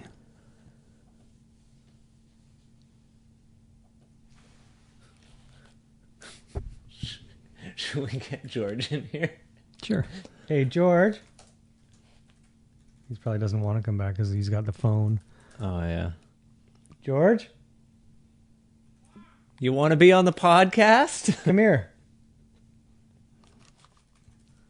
He's probably on some important level on some phone game or something. No, he's watching YouTube, so he's watching kids play video games. Oh, yeah. That's the new thing to do. Yeah, they watch Super Mario or... Twitch. Come here, yeah, George. Yeah, actually. It's funny because I'm like, how can you just watch another kid on YouTube play video games? And then, like, Jake literally has a podcast that is that. Yeah, man. You know that press X to get high? No? Yeah, they've got a cool thing Jake going. from Voltang and him and his buddies just smoke weed and like stream on Twitch on a green screen. Yeah, the viewership on that kind of stuff Is it? Oh yeah, like there's like major followings with it and stuff. Like Twitch is pretty big now. I had no idea what it was until they started doing that at the studio. Like, no idea what Twitch was? Yeah. No Yeah. clue. What's the name? Mighty Mouse from he's a UFC fighter. I think like he streams on Twitch, and like I think like the money he makes from video games like is comparable to what he makes, you know.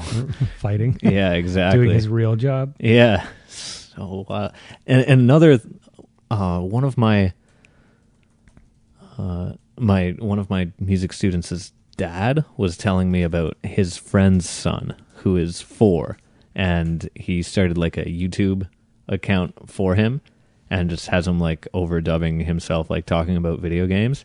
And he says the kid's pulling in like 40 grand a month for like talking about video games on YouTube.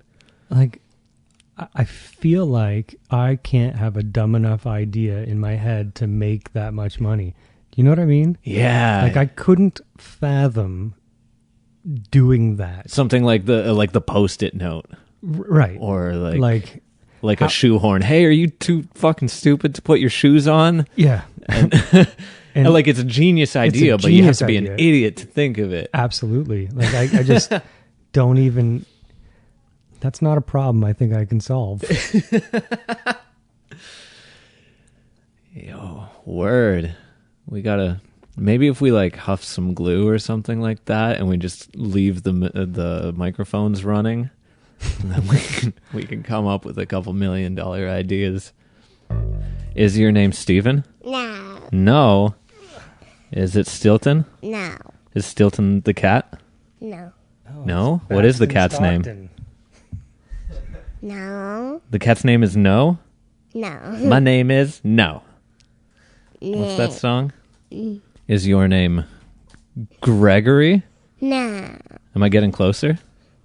No. No. Is your name Joe? No. Is your name George? Yeah. Yeah. Is this your dad? Yeah. What does your dad do for a living? What do I do for work?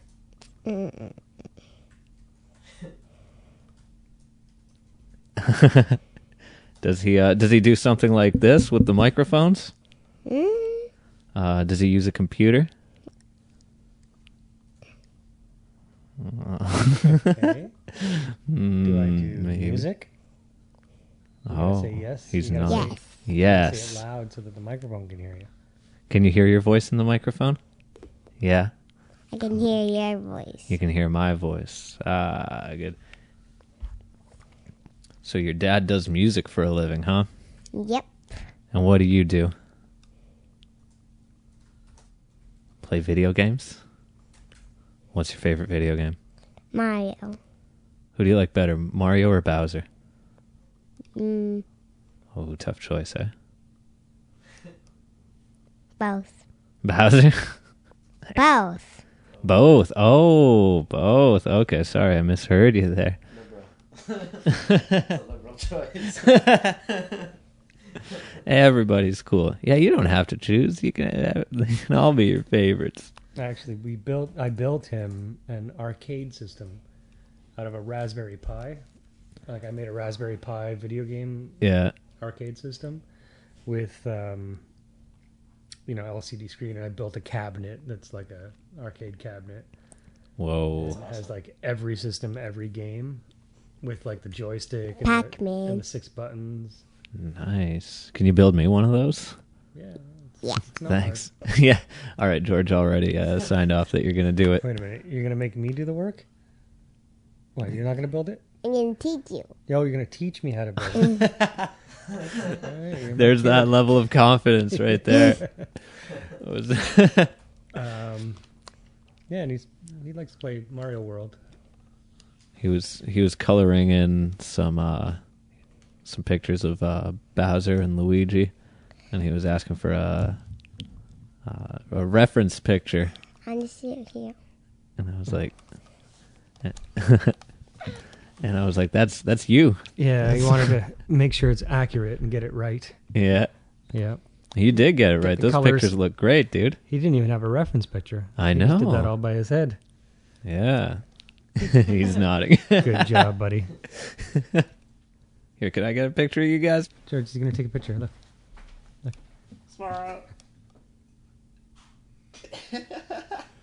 Nice. Awesome. All right, buddy. Good job. Now you're on the recording. Thank you. We got 2 guests Thanks in for having today. me. Say thank you for having us. Thank you. It is our pleasure. You gonna give the headphones back to your dad now?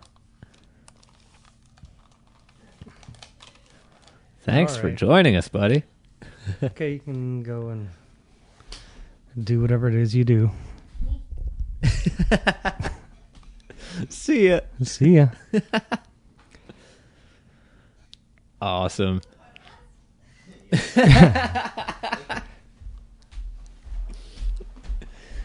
Exploiting young children. Good, good. Oh yes, that's good clickbait. Ah, those bloody websites where you like blah blah blah blah blah something something, and you click on it, and it's like start slideshow. Ah, and I just X out. Never mind. It's like sandwiched between 2 ads on every single. Oh, like, I know. And the little- ads load first, Yeah.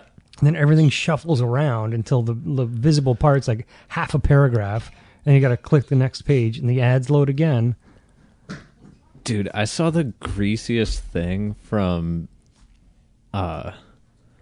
should I mention the publication? All right, Exclaim, you know, the Toronto Yeah. publication. Yeah. There. I got one of those like top fan diamonds just for like how frequently I chew them out in their posts. And they're like, "Oh, you comment on these guys a lot." And yeah, You're are the you looking for best. it? They had this.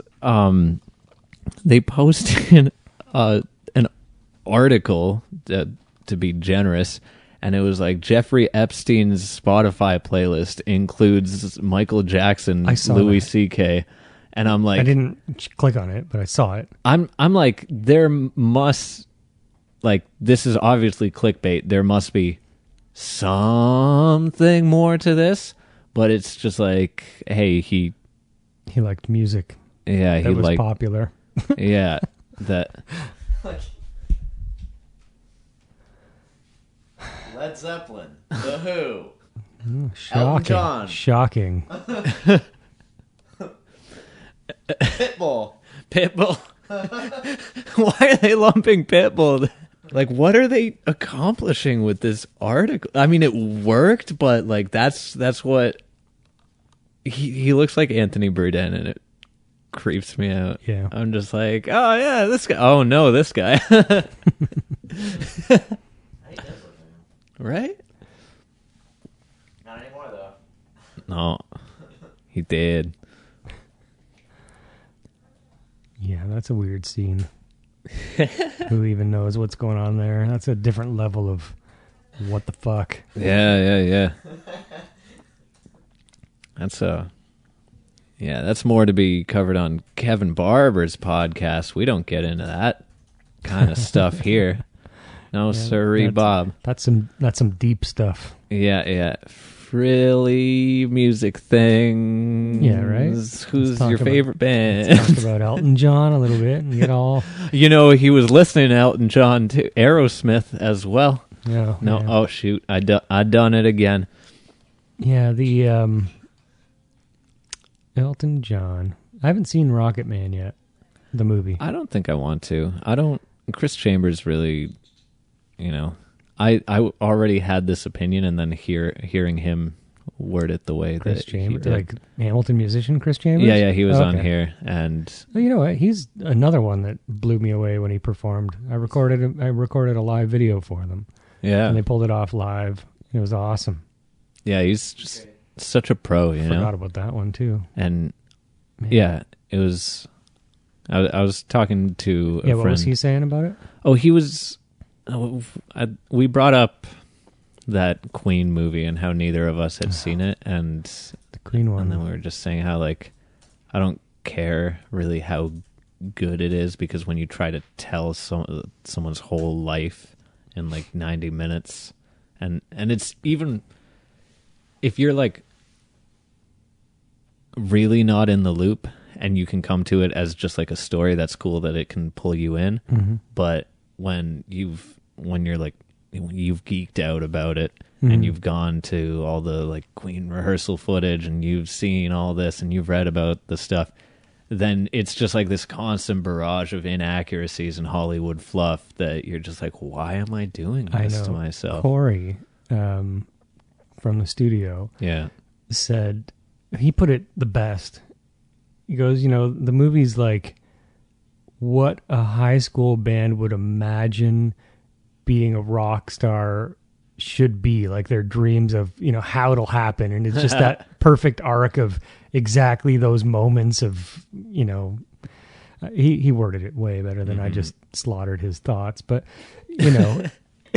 it's just such a fake story of exactly what a rock band thinks it's going to end up like, and yeah, because it's just like the band is playing in the club. They finally meet their singer, and they know that this is the person. And then the manager sees them in the club show, and then you cut to a montage of them doing like bigger and bigger clubs, where it's like, yeah, nothing could possibly prepare you for like getting to those highs and playing these epic events, and you're like, oh my god, is this my life now? And this Hollywood bullshit really fuels that misconception and that fantasy, and then followed by the immediate low of like everything's quiet and you're just in your same bed and everything is exactly the same. And it's not, you're not cutting to the montage and then coming out of it on the other side.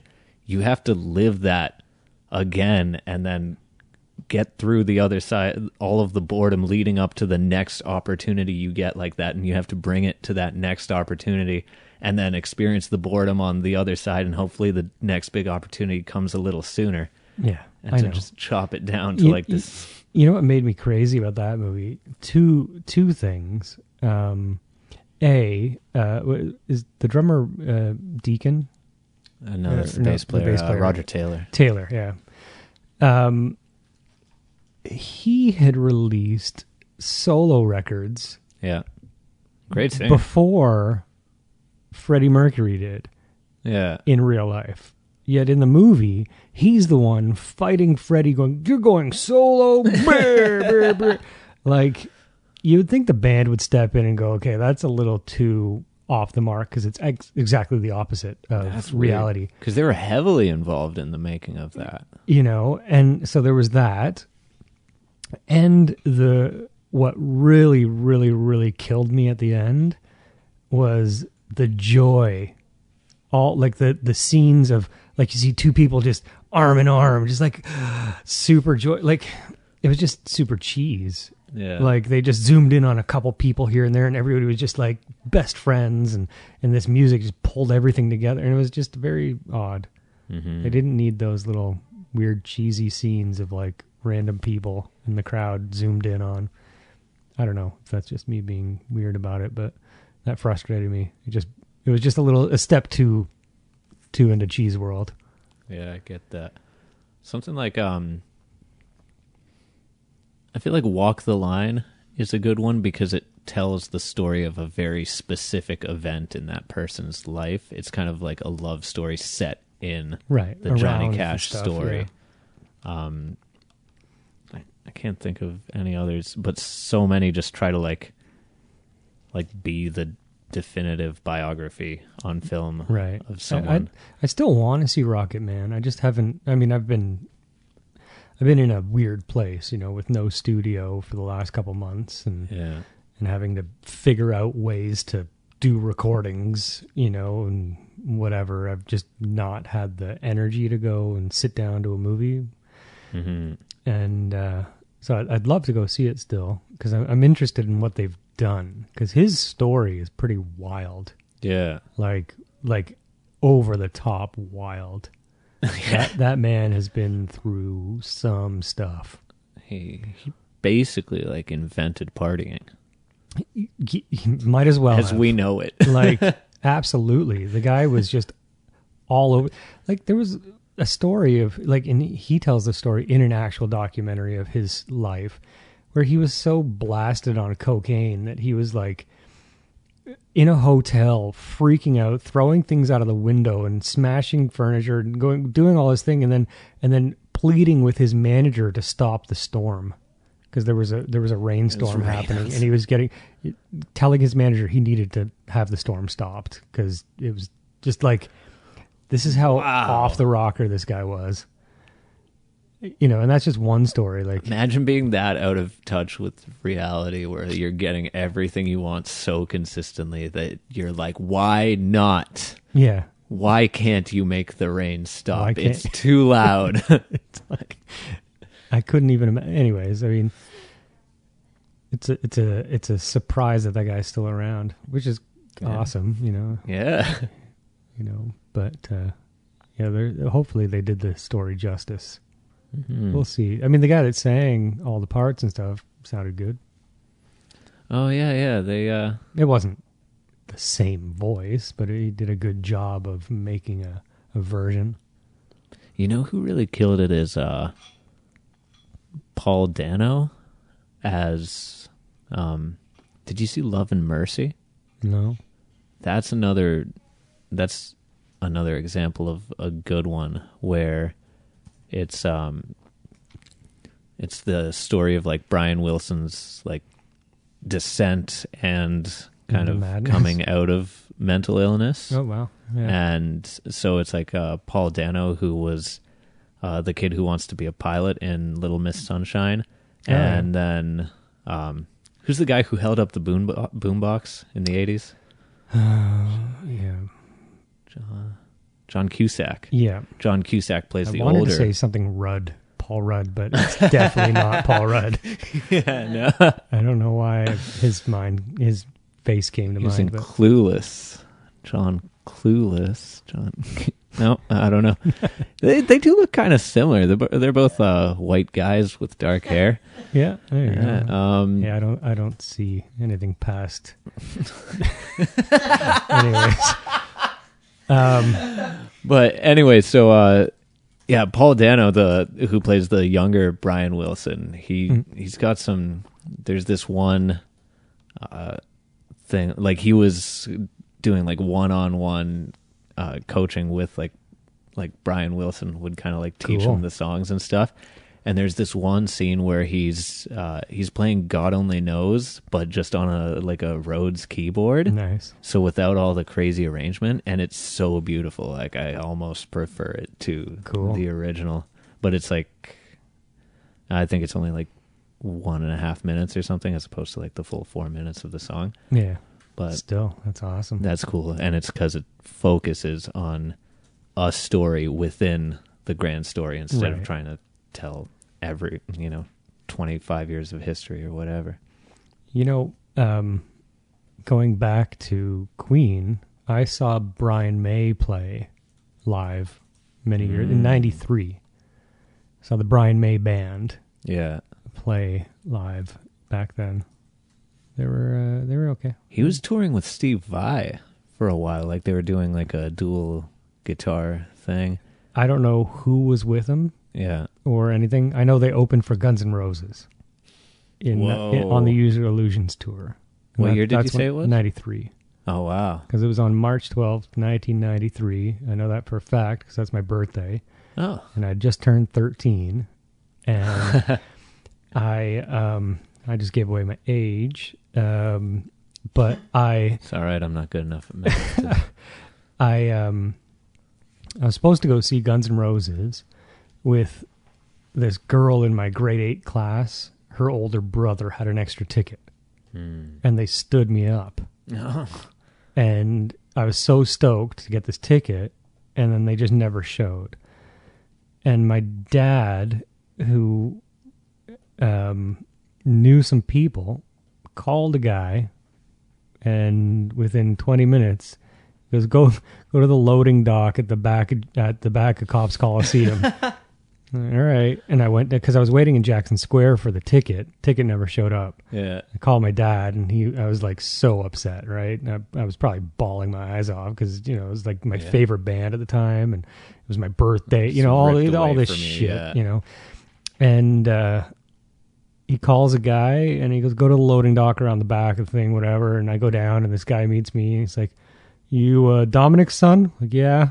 He's like, "All right, here," and he gives me a backstage pass and a private VIP box seat, and brought me through backstage at the Guns N' Roses concert, up through Slash's guitar hallway onto the stage before the show, showed me the whole bloody thing. Like, my dad hooked me up real well.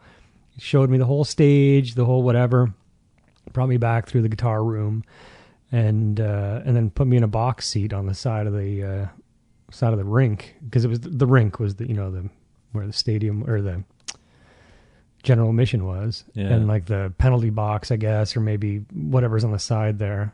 I got a box seat, and I was with Kid from Kid and Play. He was beside me, which was really weird. Was that like a TV show or? It was a movie in the 80s. Oh, Kid and Play. weird. Yeah, very strange. I got to see the show, and it was pretty wild. Oh, nice. Yeah. How were Guns N' Roses? They were amazing. I mean, like, there's no way it would be bad to a 13-year-old who that's it was favorite band, amazing. Right? Like, it was just a mind-blowing show. Oh, the best part was, like, it was kind of theatric in a sense. Like, they had things that they probably did on every show. Yeah. And at one point, they all sat down around this kind of couch situation they had off to the side.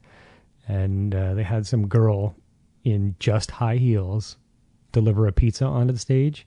So she just walked out with literally just high heels and delivered them a pizza so they could just sit there and munch pizza and whatever they talked about. I can't remember because I was just like blown away that there was a naked woman in front of me. and then they played Patience or whatever, like the acoustic stuff. And oh, yeah. It was pretty cool. Wow. Yeah, it was great. And then at one point, somebody threw a lighter and it hit Axl, and then Axl did his hissy fit and left. Oh, yeah. And then, the band was just playing. They all kind of look at each other like, oh, God. And then Slash goes up and finishes off the tune. Thank you, good night. And, this is why Duff had to learn to sing. Yeah, right. But it was a great show. I don't remember much about the Brian May Band other than they played a version of We Will Rock You that was not the version that everyone knows. And I did not like it at all. Oh, yeah. I don't know. I can see that. It was just like weird. It was like this rock and roll thing. I don't know. There was like guitars in it instead of... Yeah, but it didn't have the stomp thing. It just, It was like this like rock song. Isn't it weird how like almost offensively basic songs become so cool? Like We Will Rock You isn't a good example of this because the recording slams, but sometimes you'll hear something from an artist you like and it's like, oh, I'm not into this new song of theirs, and then you see them live and then that song is killing because it's translating to that giant space so much better. Yeah. Oh yeah, man. Tons of examples of that stuff. Like even like seeing Metallica play. Like the Metallica Black records. Album stuff. Yeah, I saw them in the mid-90s, early to mid-90s, I think. Mm-hmm. Again at Cops Coliseum. And it was awesome. Like, just everything was just a powerhouse of wicked. Yeah. And their records are good, but like live, they were just wicked. I saw them 2 other times after that, and they progressively got worse. But back in the 90s, they were like just power. It was awesome. So much energy, amazing musicianship. Actually, I saw Aerosmith in the 90s. Ooh. And Steven Tyler seemed old then and had a knee brace on. No. And I'm like, wow, this guy's touring. I can't believe this guy's still playing music. It's the 90s. he's still playing music, and this is Still like going. what 20, 30 years later. But he's almost? playing like country rock for moms now. Yeah, but still. But Aerosmith still plays. Gotta find a lane. Yeah, Yeah. Was it Joe? Oh shit, Joe Perry. Joe Perry was like chewing him out on like Stern or something like that. oh really? Yeah, it was so funny. One of my buddies actually from high school is playing with him right now. Andrew? Andrew McTaggart. Oh, sweet. Yeah, we went to high school together. Oh, really? Yeah. That's crazy. Yeah, he's a good dude. Yeah, I think about that a lot. I was like, oh man, Yeah, imagine what a getting ride. that gig. Yeah, that's wicked. Great for him. He's a good dude. Yeah. But yeah, Aerosmith in the 90s. Yeah, the funniest gig I ever went to. So I worked at a grocery store in the mid 90s. It was the Fortinos in Burlington. It was like a new grocery store at the time, and so I got my first job there, and it was all these Italian. It was all Italians, just Italian guys. And the Pepsi rep and the Coke rep or whatever, the chips rep would come in and give, like kickbacks, like tickets to shows and whatever. So all the guys would get like, Tragically Hip show tickets and whatever tickets. And I was like, yo, I want to get tickets sometimes. Like, hook me up. And they're like, yeah, okay, no problem. One time they're like, yo, the Village People? Like, yeah. They're like, you want to go see a Village People concert? We got tickets for you. Like, awesome. Nice. I had never had a clue what they were other than, the YMCA, Macho Man, or whatever. Yeah. So I was like, oh, crazy disco songs. Awesome. And it was around Halloween. So the show was a Halloween show. Oh wow. And I think I got 3 tickets. So I invited my girlfriend and her mom, like the Village People as well. So I'm like, oh, I'll bring my girlfriend and her mom at the time. And we went to the show, and I didn't clue in for a little while that it was like this really, really big gay party, yeah. right? Just everybody was having a great time. But I was just like, wow, this band, like checking it out. Like I wasn't in costume. I didn't know it was a Halloween costume until I got there and everybody's in costumes. And You didn't realize that everyone would be that dressed up regardless of what time of year yeah, it was. it could have been July and it would have been that type of party still. And man, was it ever an awesome time, but like hilarious to me now that I didn't clue in for a while until her mom was like, like this is like a, big, because I'm looking around like that's all kind of dudes. Yeah. Oh, well, whatever. We're a cool band. And then she kind of clued me in and I was like, oh. And the funny thing is at the time I bumped into one of my cousins. Mm-hmm. And now I know he's gay. I Right. didn't know then. And he was like, hey, how are you doing? Oh my God, what are you doing here? I'm like, oh, I got free tickets. And they're like, oh, cool. It was just this weird encounter. And it was like, cool, man. All right, see you and whatever. And now looking back and I'm like, oh, okay. Everything's kind of, now it makes sense. But it was hilarious because I didn't know what I was going into. And all the Italians at the Fortinos are laughing because they gave me these tickets to this. They knew what I was walking into. I had no clue. And yeah, it was a great time. Wicked party. But, Yeah. But it was like way later that you realized what they were laughing about. You were just like, yeah, awesome. I get to go to the disco show. Well, yeah, I found out, halfway through the show. And then I was like, oh, so back to work on Monday. And everybody was like, so how'd you like the show? I'm like, it was actually pretty fun, but I know what you guys, I know why you gave me the tickets now. It was a great time though. I can't remember where that show was, but it was a pretty rocking show. But it was very like, like the dudes walking around like assless chaps, Hot on stuff stage. coming through. Hilarious though. But yeah, they put on a show. I don't know if it was the original band or not. It could have been a cover band, but they killed Is it. it all? Yeah, I mean, like, Who knows? are you gonna notice that it's not the Cowboy?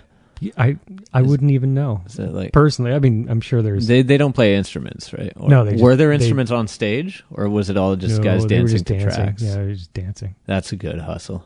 Right? That's man. They could have had anybody up there, Yeah, and, I would have been like, cool, the Village People.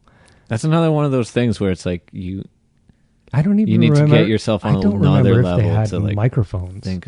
Wow, I bet they didn't. I bet They probably had didn't. those little things. Or at like, least I would hope they did have those. I like little when they things. don't even pretend. Like you know what was such a big dick move was when Flea didn't plug in his bass at the Super Bowl, Yeah. because everyone knows you're not really playing instruments at the Super Bowl, and everyone's like, Flea's disrespecting us by not plug. It's like, you haven't heard anyone play an instrument at the Super Bowl for 30 years. But have you ever seen Prince's Super Bowl performance?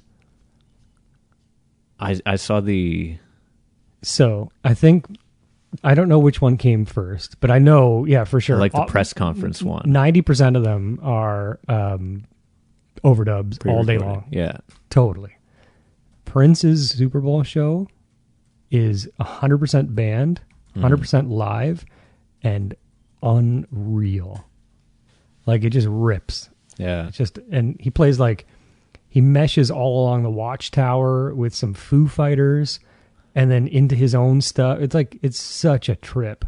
Like, probably one of the best crazy. live things that exists. Nice. One of my favorite things is the press conference he gave before that. Did you see that? Yeah. Where he hadn't like answered any interview questions in years, and he's like, "I'm gonna," with like this big shit-eating grin, like smirk on his face. I'm now gonna answer some questions from the press. Hey Prince, did you? And someone throws him a guitar, and he just starts shredding, and these girls surround him and start dancing. Oh man, that guy. You know, I turned down the opportunity to go see him just before he died. Oh no. He had been in Toronto within a little while, I think a month or two ish Yeah. from when he died, and Nev says, "Hey, you want to go see Prince?" And for whatever reason, I was like, "Nah, not right now. I was busy and I had too much Don't going have on." the energy, And I just said, "You know what? I'll focus. catch him next time." And yep. And he's one I've never seen live.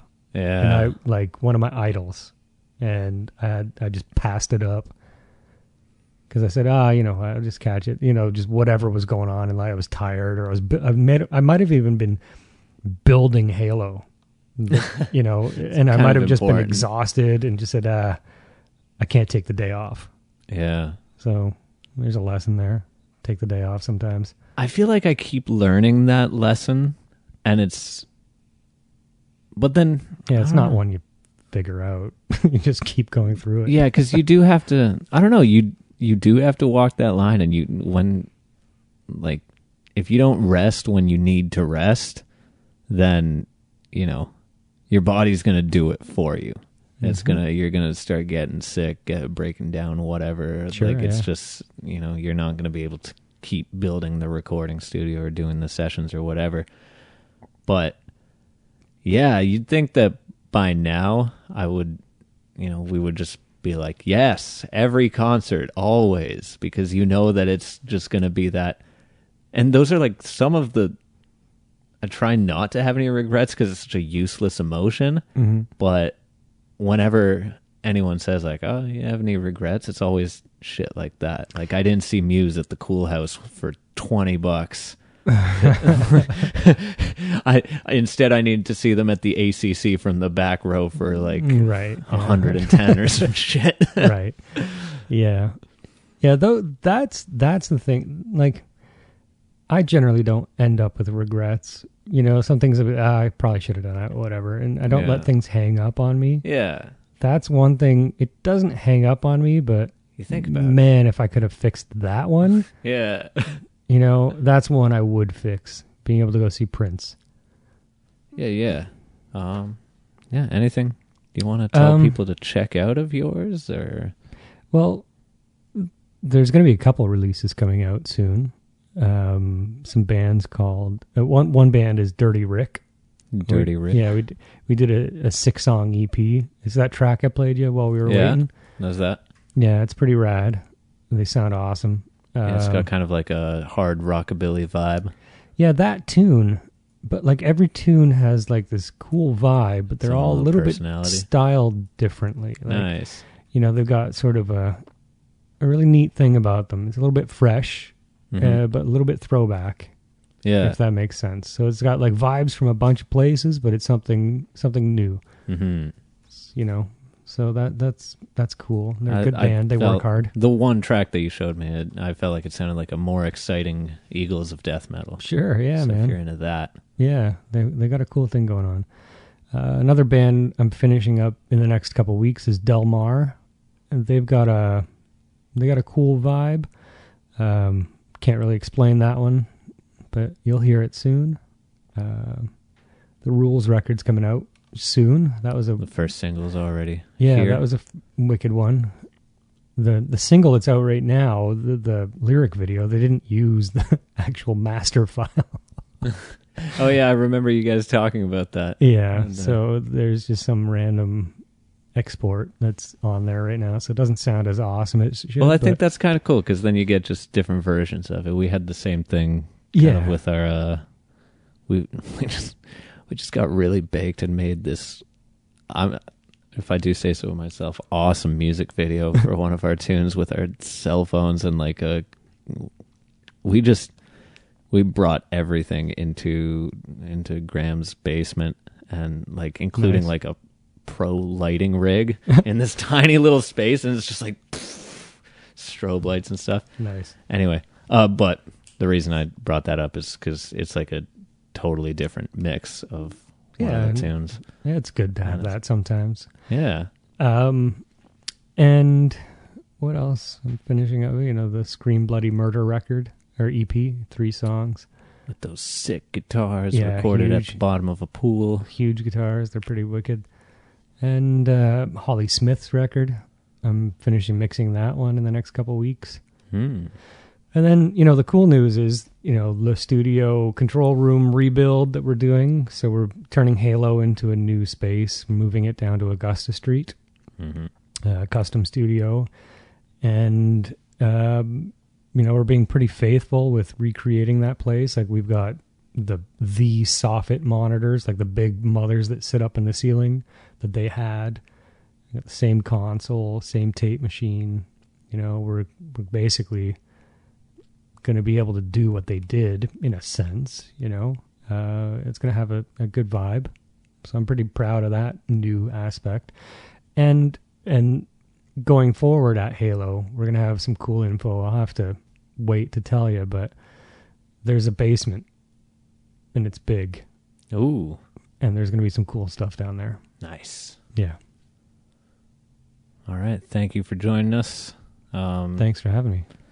If you're still listening, thank you for joining us. To stay up to date on all the Michael AM radio show things, follow us on the socials, Instagram, Facebook, and, share this with your friends or enjoy it. On Napster. Yeah, get this, we're going to be exclusive through Napster soon, so download all the episodes while you can, because otherwise you're going to have to download it on your mom's dial-up modem. Pick up the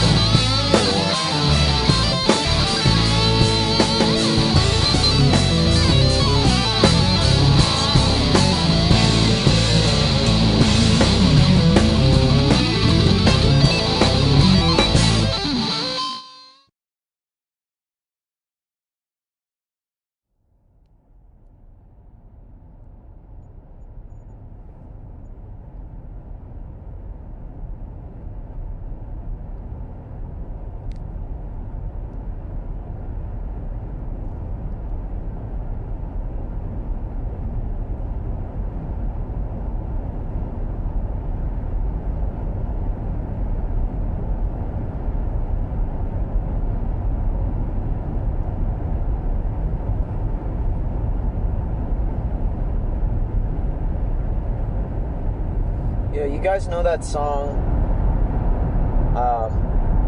I know who I... You know that song, right? Take me home. Right. I've, I heard that song when I was little, and I always wondered, well, what does that mean? You know?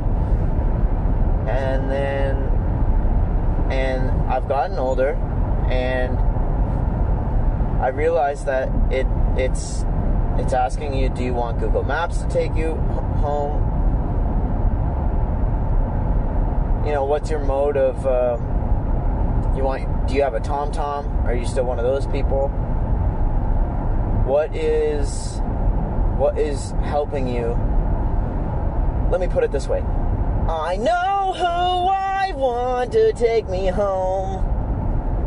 Google. Of course, because I'm not a fucking idiot. They clearly have the best stuff. Anybody uses Bing Maps to go home? You shouldn't be friends with them. In 800 meters, keep left at the fork to continue toward Ontario 403 West. Thanks, Google. I know who I want to take me home. Keep left at the fork. Fuck!